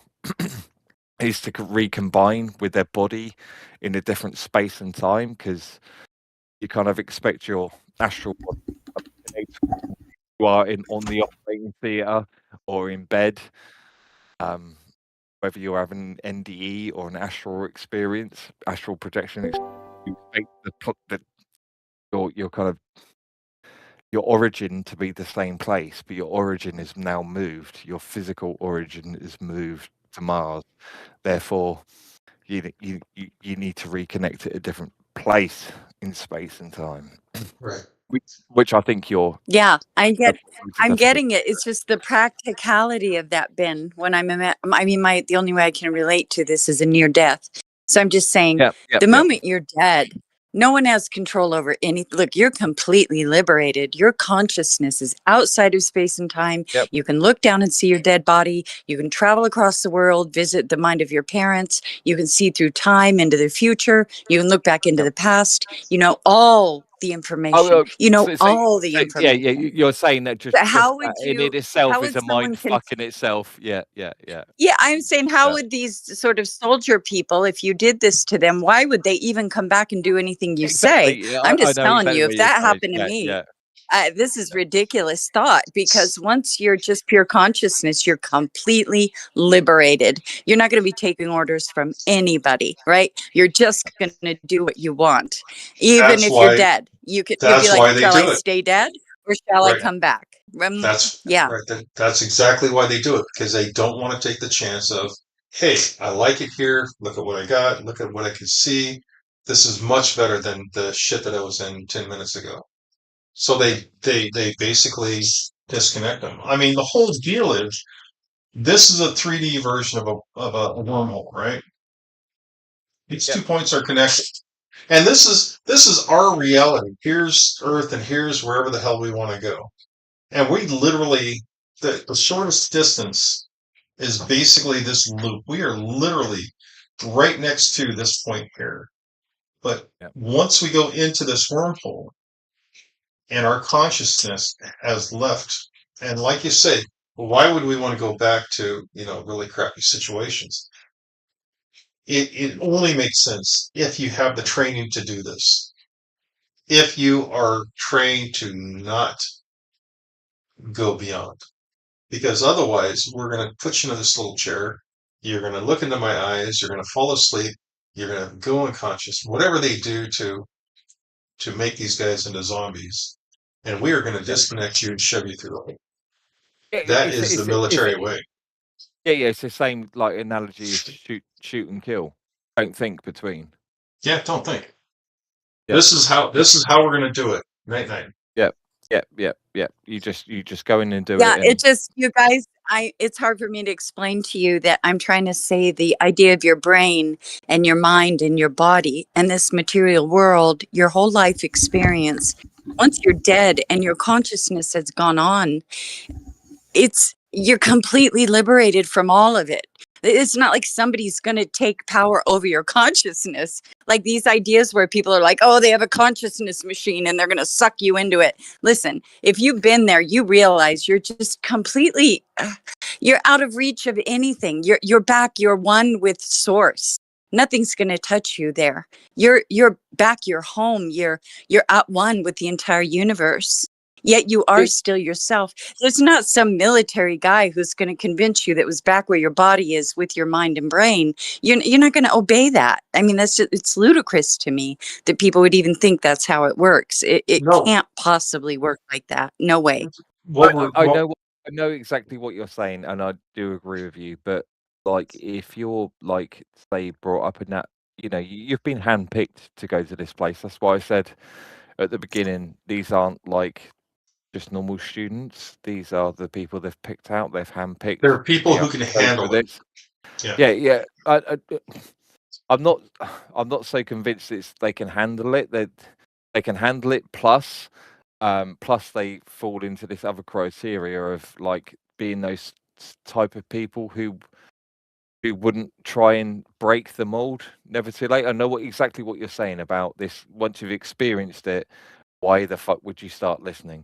But these people are so conditioned, and they wouldn't choose people who are that conditioned, who wasn't that conditioned, sorry, in order to go through this process. It's like, yeah, you might experience this, but just shut the fuck up.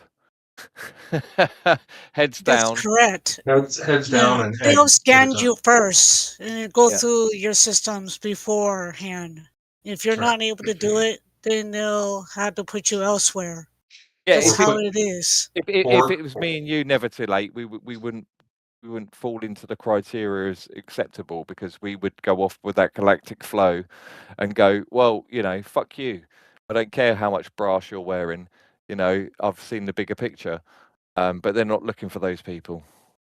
And see, that's the thing is, I would stand in front of the portal and I would dive through happily, and I would come back to my body, because what I have, I know that there's more on the other side, and I'll get there soon enough.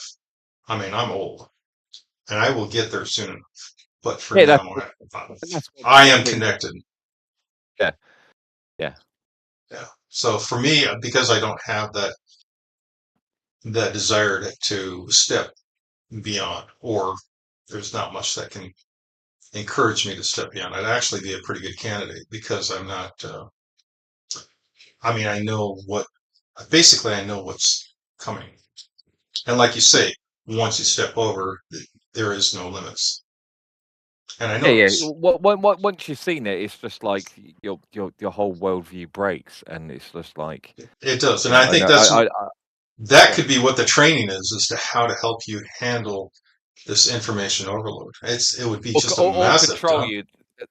That's the part I got through the school, and this is why I said or control you. Vampire. Spiritual vampire stuff was like all to do with that. It's like, this is not natural. Like the ancients done this naturally. This is more of a spiritual journey for them. But it feels like the modern day kind of approach to it is very controlled and spiritual vampire. Like you're not allowed to see that galactic view that Never Too Late's talking about. It's just like, eyes down, weapons armed, is exactly as you said, Jeff. These people are kitted out. These people aren't there. That's exactly the view I got as well. These people in this training, they were kitted out. Just at least in their camo, in the training dens. Right. And it was just like, yeah, right. I didn't see any arms like you did, but it was just they were in their camo. They were clearly military people, and they were just getting schooled on how to go on this journey. Well, the ones that I saw that were fully kitted out, that were actually not there, they were standing there, but they were not there. Those people are in a completely different area. It has nothing to do with this target. We are talking Oh, okay. Okay. two separate groups of the military. So we're one of them. The one that we're looking at now is controlled by a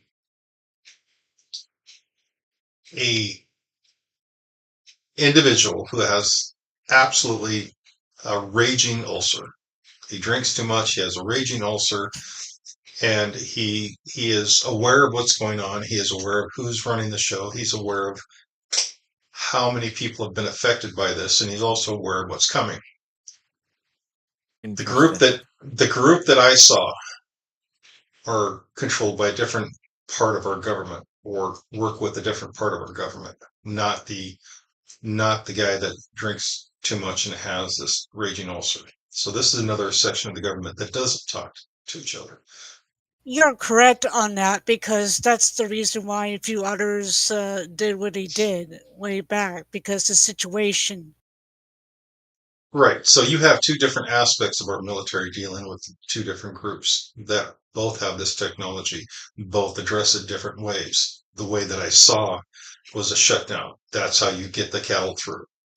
The one that we're looking at is not a shutdown. It's more of, let's teach you how to do this so you can arrive on the other side and actually not go brain dead. You know? Yeah. Wow. Yeah. It's a really cool concept. It's just really, really sucks, because does that mean we are not going to have access to it? I mean, well, you know, like I picked up on the kind of like ancient way of like being more kind of connected with yourself and the universe is the way you can do it more naturally, rather than this kind of like forced kind of way. Although both require teaching, I feel it's not like something you should just walk into and go, "Oh, I'm ready." It feels like there's some sort of mentor that needs to be there, and Right. regardless of the approach. You know, And that's what I was kind of wondering, if you could work with the mentor and then have the mentor go with you, or if there's a group of people that have been trained who go with an individual, so that they can all work together as a group to stay together to get through this. You know what I mean? So I don't feel that. I know what you mean. I don't get that impression. I think it's very individual. I know that's just what I got. That's just what I got. And that could be too, because I don't feel this. You know how we're having a group remote view where we're all looking at the same thing. I don't feel this closeness or Yeah, totally. This is very individual. It was like, you know, and I think people, it's like a do or die thing. It really is. It feels like a do or die thing. Whether you're ready or not, I just think people are shoved through this process. They're taught it, and it's that. I think that's where the spiritual vampire thing comes into it again. Where it's just like, right, we've given you all the training we can. Now it's up to you, and then like kick them through the portal type thing. And it's like jumping out of a plane. You know, here you pull this cord here, and if you survive when you get down, we're going to do it again. Yay! Yeah. Like a bird out of the nest. Like a bird out of the nest. It's just like kick 'em out. If they fly, they fly. If they don't, they don't. Oh my god! It feels really. It feels sinister. It does feel sinister. Well, it's funny because on the other end of the portal, you're going to have the body remover. You know, 2/3 of the people make it. 1/3 is picked up and processed. I mean, what are you going to do? That's correct. They go into the medical bay with body removal, and things end up from there and pass vets. That's how they're there at the station. They scan and see you all correctly. If you're not functioning, you're going to medical bay. Right. Because I mean, that's what you have to do. I mean, it's like you are no longer there. There's not much we can do. If you come back, great. But chances are we're going to keep you there for a while, and then after that, we're going to recycle you, which is okay. So Galactic, do you know about this process and how it works? It sounds like you do. I do. I remember it. And so when you're on the other side and you make it through, let's say they're doing these portal experiments with humans, and let's say they do get through on the other side. Okay, now you're on the other side. Now what do? Basically, you do what your training you have to go to do, and you have other people guide you where you need to do what? Go. Like where? Depends on certain areas, certain planets, certain areas you go where you're trained for. But to I'm do stuck what? in the medical procedure side, so I don't get to travel that so often. I mean, I'm just trying to play out the scenario. Okay, so let's say it even works. People are now on the other side. Okay, now what do they do? If they're What are they there suited, for? mostly for data collecting, grabbing certain materials, taking the materials one point another, or going to training to other sectors where they need to do their few years into one part. I cannot explain everything fully open because my hire will not allow it. Okay, so you can't articulate any of the actual things that these people that made it on the other side, even one little thing that they will do there? It's the security reasons, never tool. It's the way the protection certain stuff. So do you want to know what I Well, see? like, do they eat? Do they drink? Are They they do an eat and do army that drink, shoot people? Or they're just there to like gather gold and bring it back to Earth or something like that? Would you but think? there are those who do Resources? the military, will do the shooting, take out certain things, or they're just there for their training. And some of them go to a certain part of Sector A to B where they need to go. And there's a different kind of food is different. It's not like if you see every day here on Earth. It's more solar based and nutritional kind of packets you'll be ingesting. Plus, if you And do so travel some do they spots, like sort of the have the people defense. eat that stuff here first so their body is that I mean like if you pull a plant out of the ground where it lives in Hawaii and you take it to the top of a mountain, that plant will die, right? If you take Yeah. a human and you bring them up to 25,000 feet elevation, they will die. This is just on Earth. So I mean, you're going to shoot somebody to Mars and give them weird food, and they're in a weird planet with But different They start you gravity off the and basics everything. first. They but test your why genetics first. Then they go through the steps in your training, and they prep you before you teleport to other parts of the sector. You could be on Mars. You could Okay, be you have, like, elsewhere. special genetics. Okay, so it's in your DNA that makes you be able to survive it or something like that. what about Okay, Yes, okay, I that's the way you can say if your like quota is down, if your genetics imprint is stabilized, if you're able to. If you're not, we cannot allow you to get through. In the case we retrieve your body and we have to recycle you. It the whole sucks. the whole genetic thing that you're talking about, right? So the genetic people have different aspects. You're talking about people that can survive in high altitudes. You've seen the packers on the Himalayas that go up and down Everest, right? You've got people walking up there with gas masks and oxygen tanks, and the packers have everything on their back going up and down those hills. These people are genetically designed for high altitudes and they thrive in it. They have different blood, they have aspects that make them more easily handle this. If we go to Mars, we will have to have technology that keeps us alive. We will have to have Yeah, that's things pretty that much how it works. it It's works just like anywhere. me, I'm stuck in the medical kind of side. I don't get to venture out all the time. I'm usually be as a guardian or the medical way. I do retrievals. That's simple it is. The whole deal with going to another military base or another planet is you have to take whatever technology it is to keep the body alive. And it's not hard. There's God knows how many billions of planets with an actual atmosphere, with actual, correct pressures and stuff. The Goldilocks zone is huge. The amount of stars in one galaxy, is enormous that have actual atmosphere that we can survive in. Yeah, you'll take your tech with you. Like, would just be given where you need to go to certain stuff. If you're going to Mars, that's like a harsher climate there. Correct. It used Mars to be a is great city, but not anymore. Mars had its atmosphere stripped off due to a direct hit from the Yeah, sun. Yeah, so one something. point. Yeah, so at some point it actually had oceans, it had atmosphere, it had a sea, and it got wiped out.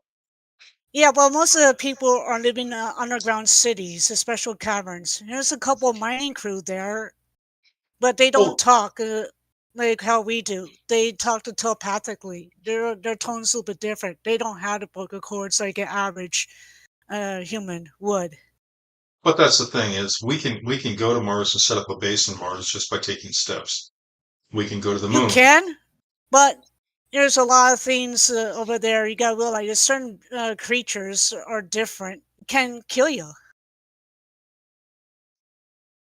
Is there an RV session? Let's start.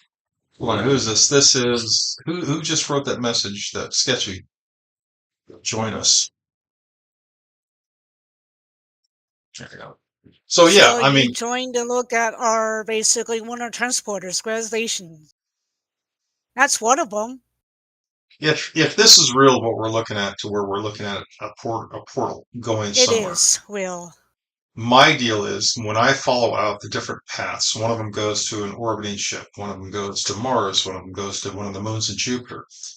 A human can't do very well on Jupiter because of the radiation. Anywhere near Jupiter has a lot of radiation. So wherever we go there has to be accommodations for how weak and fragile we are. Yeah, correct in a way. That's one of the big hubs.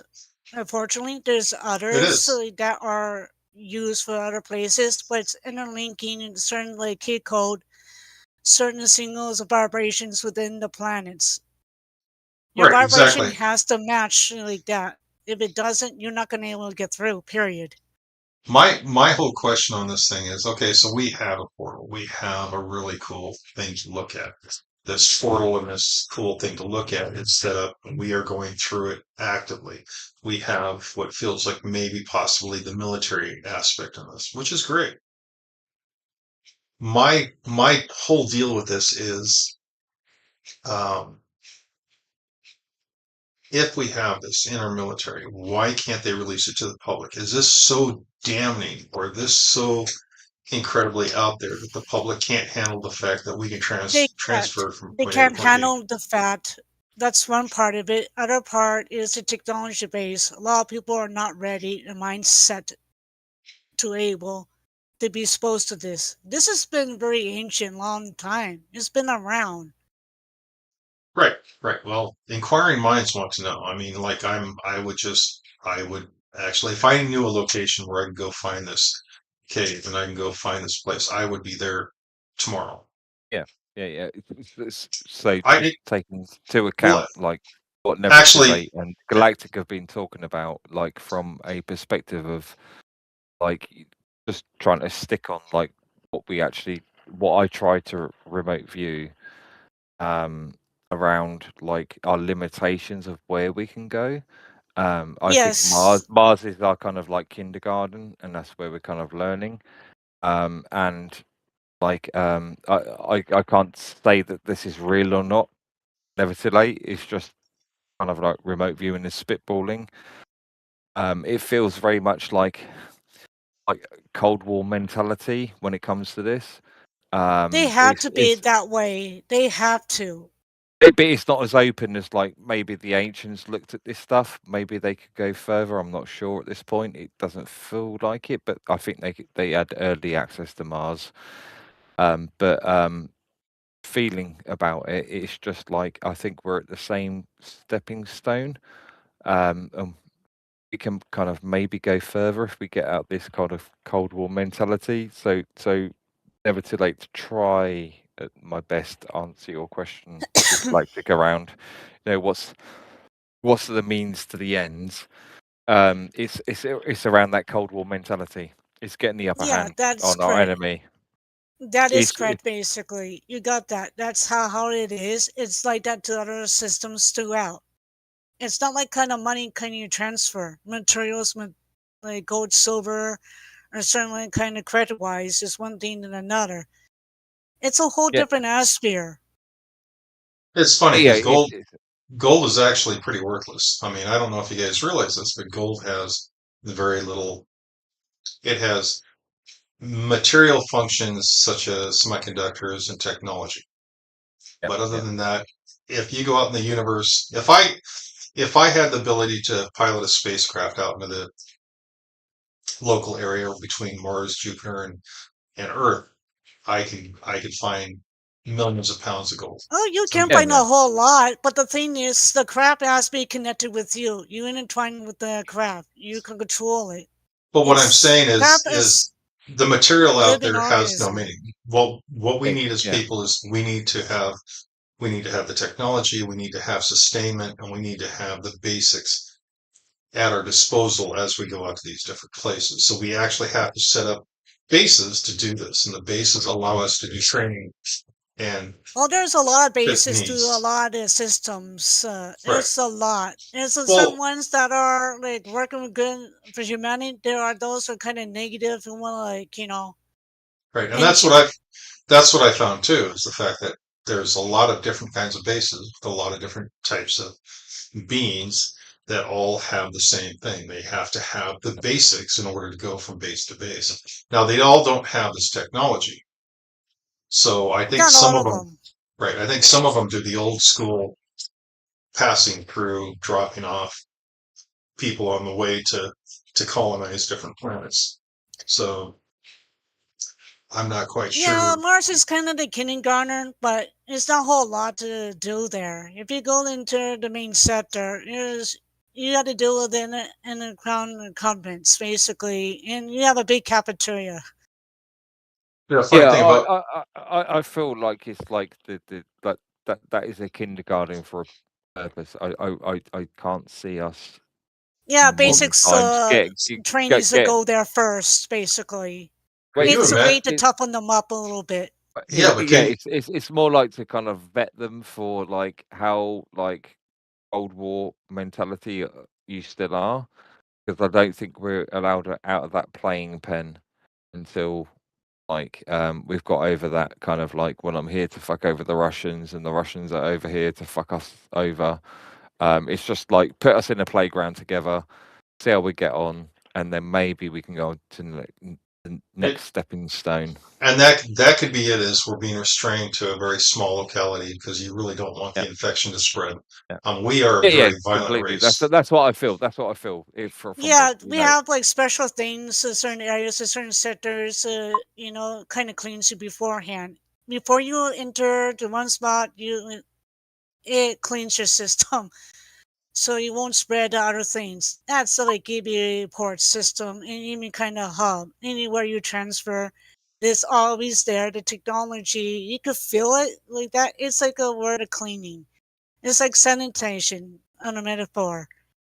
That's always function, and even this day still. yeah. I'm not sure if we've been there. Like Self Galactic believes that we've kind of gone to different sectors. I feel we're kind of restricted. Obviously, I understand they stretch you because you're That's kind of drinking like that. They could sense that and they see it. And unfortunately, other beings usually talk to communicate with me. That's why I stay kind of quiet. And I'm only able to allow certain things, but certain parts I cannot allow certain things through. Fortunately. It would be interesting to do a deep dive on something like this, but I would need so much more. I mean, at this point now, with everything that I've seen and done and worked with you guys doing, everything we have is AOL. Anytime, as long as no one nothing we doesn't can touch verify. anything in the sector, set things off, you're good to go for proper training. That's the message to be sent to you directly. Right, but my point is everything we have is just sheer imagination. Everything we have talked about from this point on is sheer imagination. Until I yeah. laid hands on this technology, exactly as you said. Yeah. But the thing is, it's a group AOL. We have looked at this as a group and seen very similar things. Yeah, we felt Yeah. a way through. We felt a way through. Yeah. That's where we are. Now, my question on all this would be is what would be the purpose of trying to deceive us? If it was a group of people that were trying to deceive us, why would they do that? You want to look at it that way, it's like redirecting. Like I know, set but you why? up a different path. It's like Why? you push you along. But we're nobody. Why would they push us along? Why wouldn't they just leave us alone why not let us look at and be drawn toward this shiny thing? Um, you said So my initial feeling on that, Jeff, is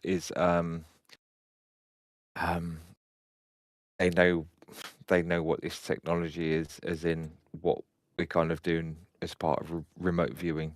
That's the technology, and it's a matter of how far of the public come along with this. That's what it feels like to me. It's a test, rather than it just being like within a military complex. That's why I felt so judged earlier, walking into those rooms in the corridor and seeing those They do people that. They do that. who had enough of like being looked at and were just like, oh fuck off. Oh fuck Yeah, off. they've been doing that because a lot of people, like similar experiences, been doing that, and that's one of the protocols for a lot of reasons. I know it sucks when you experience that. I'm so used to it. Like Oh, I couldn't give a from shit. I couldn't one give a shit. point, It's so just, it's it's like one of Oh. those nothing things. to me. Yeah, Hey, yeah. exactly. It's not. worse it's worse in real life. It's worse in real life. Oh, You it's know, on the astral brutal. plane, it's just like, yeah, whatever. Yeah. Think of it as a Nothing. boot camp. You just started. It's Yeah, Hell yeah. Week. There you Yeah. go. Yeah, I mean, after just talking about it all in general, again, all I have to use as a reference is either science fiction, and I've read really good science fiction. Robert Heinlein is the best, right? Yeah, Stranger in a yeah. Strange Land. This guy was writing in the 50s about way beyond anything you guys are talking about here, right? He's got like 50 books. They're great. Okay, he's way ahead of you. But what I'm saying is just the Put me down. complexity Never too about late. Don't put me getting down. yeah, no, I'm not trying to. I'm I just know, saying I you're know. talking about something as complex as the No, consciousness, no, right? it's Pure mental. It's mental. consciousness, Yeah, yeah. It's which mental. we can't even define right now in our conversation. We're talking about taking the consciousness away from the body, which I certainly can't define, but I know I've experienced that, and it's a rare experience. Okay, you Everybody want just to get know to about the drop dead me consciousness for never too 15 late. minutes. Yeah, you in know. the body? You gotta look at ancient texts. Like you gotta look for all the ancient ways that are kept hidden. If you find the hollow records, there you Galactic go. girl, you know me. I've been studying ancient texts for 40 years. So I'm with you on that. I'm talking about something else. I'm talking about consciousness and understanding the difference between your consciousness, your mind, your brain, your body. Yeah. I mean, even the Egyptians knew about talking about the Ba, the Ka, right? They Yeah. knew about this. It's And a they were language. talking about it It's a language. precise. Never too late. Right. We're Yeah. defining. We're discovering and defining the language amongst ourselves. And this is the thing that Never Too Late's experienced me so many times, getting really pissed with people in this kind of like remote viewing space and the psychic space, pulling physics terms into trying to explain like entanglement and stuff like that, which is like loosely understood even in physics, and trying to then munge it into like psychic kind of abilities. It's just like, no, we need to talk like we are now, in order to come up with a new vocabulary for what is actually the fuck going on, because the two Yeah, Right. in a A way. combine. basic language to understand the elemental properties of these things that we're talking about, is if people are manipulating these things and able to do it, yet we can't even in this conversation define consciousness. Now we all know we have it. I know what it's like to leave my body and be dead and come back. But even that, I can't tell you guys about that experience. It's too big. The right words. There are no The words. right words. Yeah, exactly. Yeah. Exactly. And then that's why we need to stop leaning on those scientific terms and come up with our own terms to try best describe it as we can, and then hopefully the two will meet maybe 1,000 years down the line, and the two kind of want to go to tango, but we need to stop leaning on the things that science doesn't even understand, like entanglement and like the double slit experiment. It's just like, it's beyond like thinking. You know, it comes up with like, you know, you got the Copenhagen kind of interpretation of quantum physics, and you've got different interpretations of quantum physics, and you know, we can't even decide on what's going on in physical reality, let alone what's going on with the astral reality. Like, Jesus, just separate it for a moment, come up with our own terms, and try and meet in the middle somewhere. And it might be 1,000 years down the line that we get that meeting, but we need to stop talking nonsense is the key thing, and come up. Just speak about experiential truth. Yeah, And learning, Ben. That's what it counts, isn't it? It's a part of learning. I've got a totally. I've got a question here. So this question is from Copilot. He's asking, is consciousness the observer? Now, the way I interpret consciousness is outside, looking through our eyes. Our body reacts to, you know, whatever needs and Right, It's whatever a whatever the observer in body a way. aspects. It's you observing in different aspects. Your consciousness, that's who you are. I think the consciousness is who you are as it looks through your eyes and your body and your physical being. But the consciousness is definitely not the body. I think that question might have come from my comment on the double slit experiment, because that's where the observer, from a physics point of view, would be conceived of messing with the experiment or changing the outcome. And I believe, you know, I can't tell you this is the truth, observer, but it's just a matter of I feel that consciousness creates reality rather than observing reality. It does both. I think well, that's your interpretation. It's just my personal belief is consciousness creates reality. It's like, you know, I therefore think I am, you know. right. And I think when you say consciousness creates reality, it's consciousness creates something like reality. It's not, you can't say it creates reality because it's like consciousness creates a rock. No, consciousness creates something. That statement works, but it doesn't work. And I don't know how to describe it any better than Well, that's yes. the basics. If your conscious is a certain level, you could create reality. And if you're higher and you're trained, you could just have something that's materialized and you go way beyond. But there's okay, so and that's what I worry about is when people say your consciousness can make reality. When you tell that to somebody who doesn't quite understand the concept of what you're talking about, they're going to say, They "Well, could that's get great." hurt. They can literally get hurt. And to me, it doesn't explain the aspect of the consciousness at all. It Exactly. describes a condition. Right, Jeff.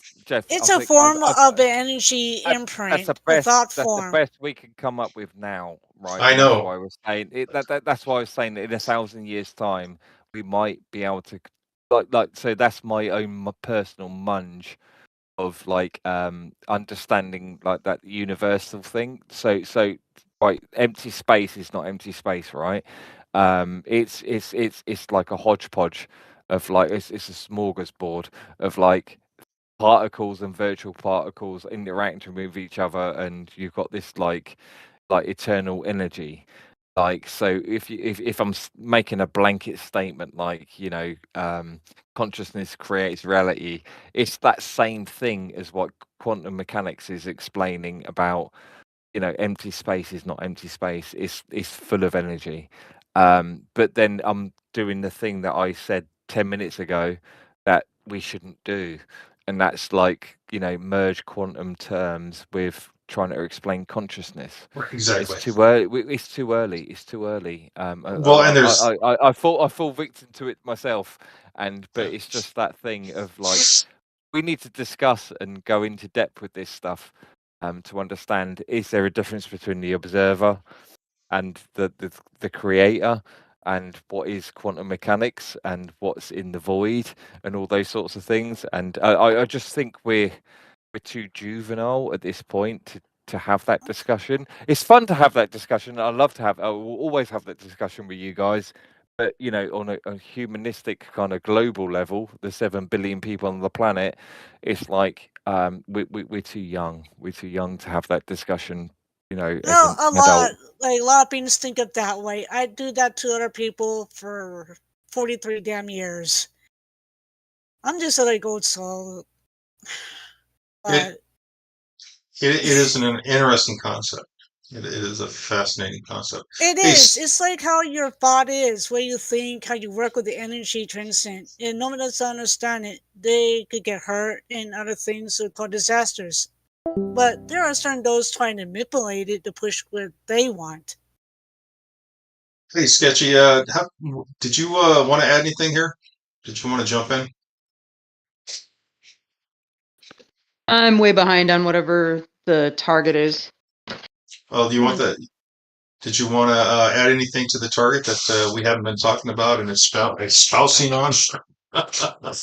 We've been all over the map on the target. We're kind of at the end of the end of the show. So we're just anything that you want to add that you feel would be pertinent to the target. No, you guys are fine. Okay. All right. So I'm going to wrap this up and cut short the recording. The target was given to me, and the target was explained to me what they want. They basically wanted the outside dimensions of this structure. What we did is we not only explored the structure and how big it was, we actually explored the interior, and we feel that there are entities or beings or people involved. We feel that there's possibly a form of transportation to and from. The area seems to be an isolated area. It's got outbuilding on the outside, and it seems to have rooms where training is taking place, and possibly military or top brass are popping in and out to check on progress. It also seems like there's people that help with the teaching or whatever transfer there is. It doesn't seem to be an occupied base. It seems to be a base that's used for whatever purposes they use it for. So this target, and I'm going to wrap all this stuff up and send it to the client, because I think it's just absolutely fascinating how much information that you guys gave me, and the fact that everybody that was participated in this came to this generalization of what they saw and what they felt. This is generally what they saw, and this is generally what they felt, and it was all very, very intertwined. Very fascinating to watch everybody in action. You guys make me so happy every time we do this. I mean, Cloud and Never Too Late. I mean, Galactic. You guys this has been great. I totally appreciate it. I hope the client appreciates this as much as I did. It would be nice to have a location so I can go take a look for myself, just to know I'm not dreaming this whole thing and I imprinted some kind of weird target on you guys. I don't know if that's going to happen. In time. You'll get that in time. I don't have time, Galactic. I'm very limited on time. There are things I want to do, things I can do, and things I can't do anymore. And we are now at the stage I can't do many, many things. So time is not my friend. If they want to contact me now, they've got very limited time. Which is okay. Perhaps. Well, it doesn't matter because I will find someone who will contact me. So this is my first time doing the Cowboy Studio with you, Jeff, and yeah, I really appreciated it. This is actually good fun. This is good fun just to explore shit. You know what I mean? Yeah, exactly. When you were doing this, though, when I'm trying to get you to look at a different aspect, like I'm having you walk 10 feet forward and then another 10 feet. Yeah. Did you really get really good, strong impression? I mean, to me, it seems I get really strong impressions. Right. So I think the words you chose were the key thing for me personally. I can't talk for anyone else, obviously, but it was just like, rather than just like look to your left, look to your right. It was just like hold my shoulder and follow me in. Right. Right. That really changed how my mind was working. And it was just like actually following you, and just trying to feel rather than, and then that kind of like cut the bias a little bit and cut the AOLs out quite a lot. Because it was just like, no, I'm following you rather than just viewing for myself, if you know what I mean. I do. So that kind of pre-session you had, I think helps. I know it might sound front loaded, but having your pre-session and just being able to guide the people who you're kind of gathering here, I think it's a positive thing, and it makes it easier for novices like me to get kind of clearer aspects of what's going on, rather Well, than but just riffing. But there's another part to this too. So I let you guys wander around and look and touch and poke at things, right? And then Yeah. I front loaded you. But we Yeah. weren't done. I front loaded you with the target with what I know. So now we're all on equal footing. We all have the same But view. it was gentle. It wasn't like front loading us at the start. It was just like, Right. are they on point yet? Are they on point yet? Right. Now Right. I give them that bit of the information. It wasn't just like pure front loading, if you know what I mean. It was like it was the journey. The Right. thing that I picked up first of all, it was just like the journey's the hard thing. The same thing here. It's just like, yeah, you need to take people kind of on the journey of like what's going on. And then that's kind of more interesting in a way, if you know what I mean. It's just rather than a pure blind target. I found this quite fascinating the first time I'd done it. And I quite like that journey aspect of it. Well, this is what I'm going to tell you next. It's a little bit of breadcrumbs, and a little bit more breadcrumbs. When you got to the point. Well, kind of it's thing. more along the lines of I'm going to push you and I'm going to just kind of gently guide you to where you need to be. And once you're there, I'm going to literally spin you around to look at the target. You are going to literally be turned. And the funny thing is, if I had a target, which I do, I've got multiple targets that I like. I could do real targets. And we do this with a real target, and you will find the same emotional response to where as I take your information and I present you with your information, and then I say, I want you to move 10 feet into your information. It Yeah. somehow opens up things so that you can see your own viewing. I mean, your own data come to life. It's a fascinating process. This is not remote viewing. Remote viewing is very boring and tedious. And I love remote viewing. This is group viewing as a team and as a group. And we really do rely on each other. Even though somebody has one opinion of what they see, you came up with the conclusion that this is not what I see. This is what I see and feel. It's a little bit different than what they see. Yet it's similar.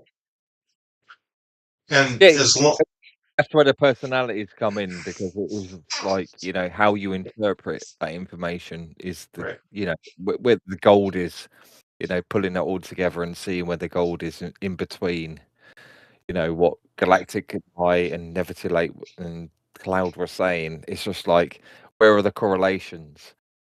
right. That's the key thing. That's the absolute key thing. Because like, we all have different feelings, and like, it's just like psychic viewing. Some people might see like a picture of a teddy bear, and that means one thing to them when they Right. see that. It might mean death of a mother.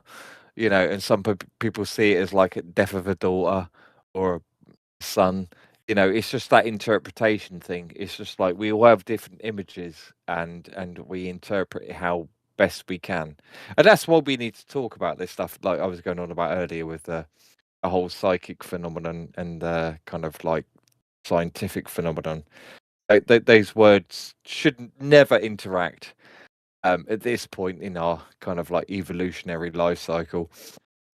We need to come up with our own terms and stop like leaning onto those things, and in about maybe 1,000 years time, we might come up with some correlation between those two. So the co-pilot would like you guys to know that he would like to do a group view on a future episode of The Simpsons, maybe like the Treehouse of Horror. So That's we would like literally Inception. be front loaded on the next Simpsons. I would take you on a front loaded tour of the next episode of the Treehouse of Horror, and we would see what the Simpsons are going to do next year for their next episode. Do you know how cool that would be? We could That'd literally be see awesome. how, this is what I'm seeing. This is what I'm seeing. And this is how this is progressing. It would be fantastic. We can go in with just minimal front loading, and then we would be able to say this is how we. Now the funny thing is, right? So one of my targets a long time ago was a script, and I didn't tell anybody it was a script. It was a script for um, I can't even remember what it was a script for. A director said, "I want you to tell me what this thing is about," and I said, "Cool. I'm going to put it to all my the people who are on a remote view." And each one would see different things. I saw different things. I saw buildings and an older lady and a younger girl, and Snowblind saw sand and a uh, Christmas tree, and nobody knew it was a script. Okay, time went on, time went on, time went on, and then I got all this information and data. It was great. I was all excited. I was going to hand it over to this person, and I was going to say, "Hey, this is what the script is about." Oh, well, I can't tell you what the script's about.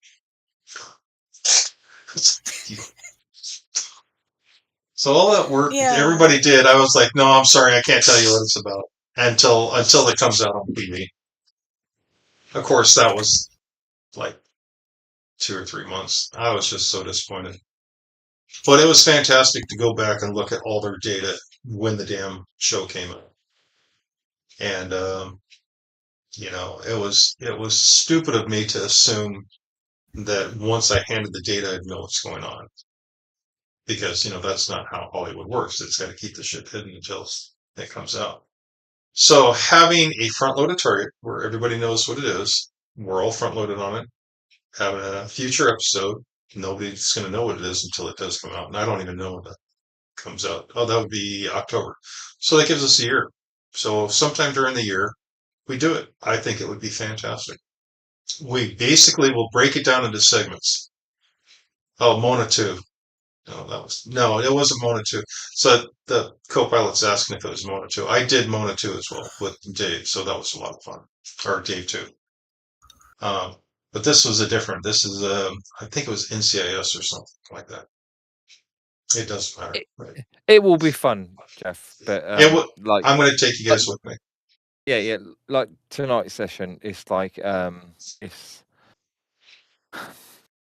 like you kind of said, it's I started off with this like a remote viewing session, and then it went more into like a psychic feeling session, Yeah. rather than Yeah. yeah, completely. It was just like, after like the fifth ideogram, I was just like, right, I'm just gonna feel this, and I think I provided the right kind of like small print before I started speaking. Like I'm riffing here, and but that kind of worked in this scenario. It's just bizarre. It's just bizarre how it kind of worked out. But going forward, like that sounds really fun. Like kind of like predicting. It's going to be difficult because the front loading of like the Simpsons stuff is like, what is the zeitgeist of the moment, and so it might be easily to bias, if you know what I mean. Like, what is the Simpsons going to come up with in 2 weeks' time, and well, what's going on politically? Like now, it's going to be in what's in Simpsons in 2 weeks' time. So it's going to be difficult to kind of disassociate with what's going on. But it'll be fun. It'll be fun. I'm sure it will be. Well, that's the other thing is if you as individuals, I mean, all of you guys, if you guys have a known target that you think would be really fun to look at, and you want to do a group tour as on this known target, we can you just let me know and work with us. You have the known target kind of tucked away wherever you want it and have the information on it. We do the view, we do the walkthrough. That means I would actually get to participate as well. I would actually be able to do viewing with you guys, and we will do a tour, and then whoever has the target can describe the target and then show us whatever pictures are associated with it. Real targets. Yep. That would be Okay. very interesting. So I make have a an list. idea. Yeah.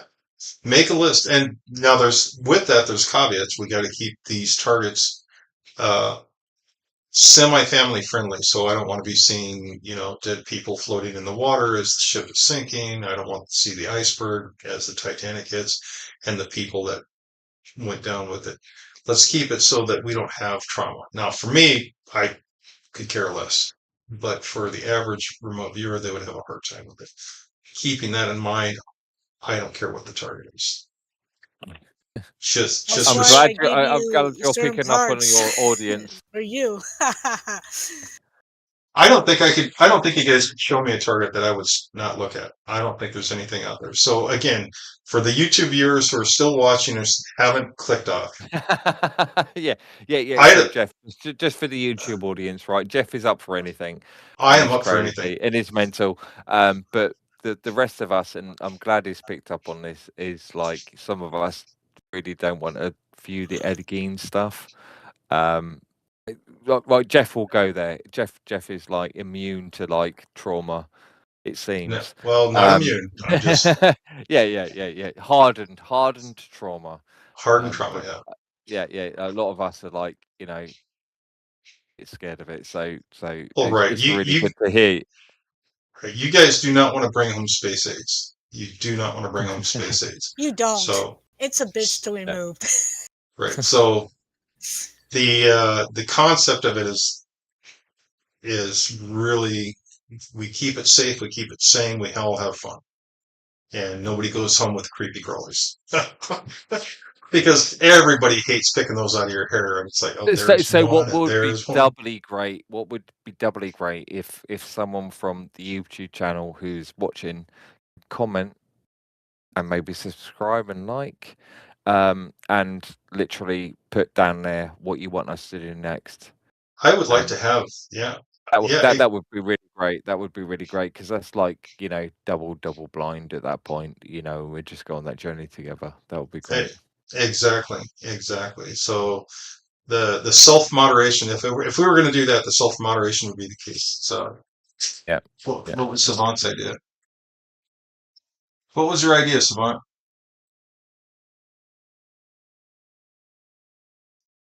Savant is sleeping. She will check back later. Yeah. So, Are- all right, Is guys. she eating? She might be. I know. I just finished my dinner. All right, I guys. don't have mine yet. I'm going to shut this down. I thank you all. I will post the YouTube video here in the chat line. So give me just 1 second. I'll shut this down.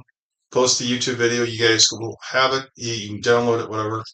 And then what we'll do is somewhere we'll set up a list of people who have targets that we want to do as a group.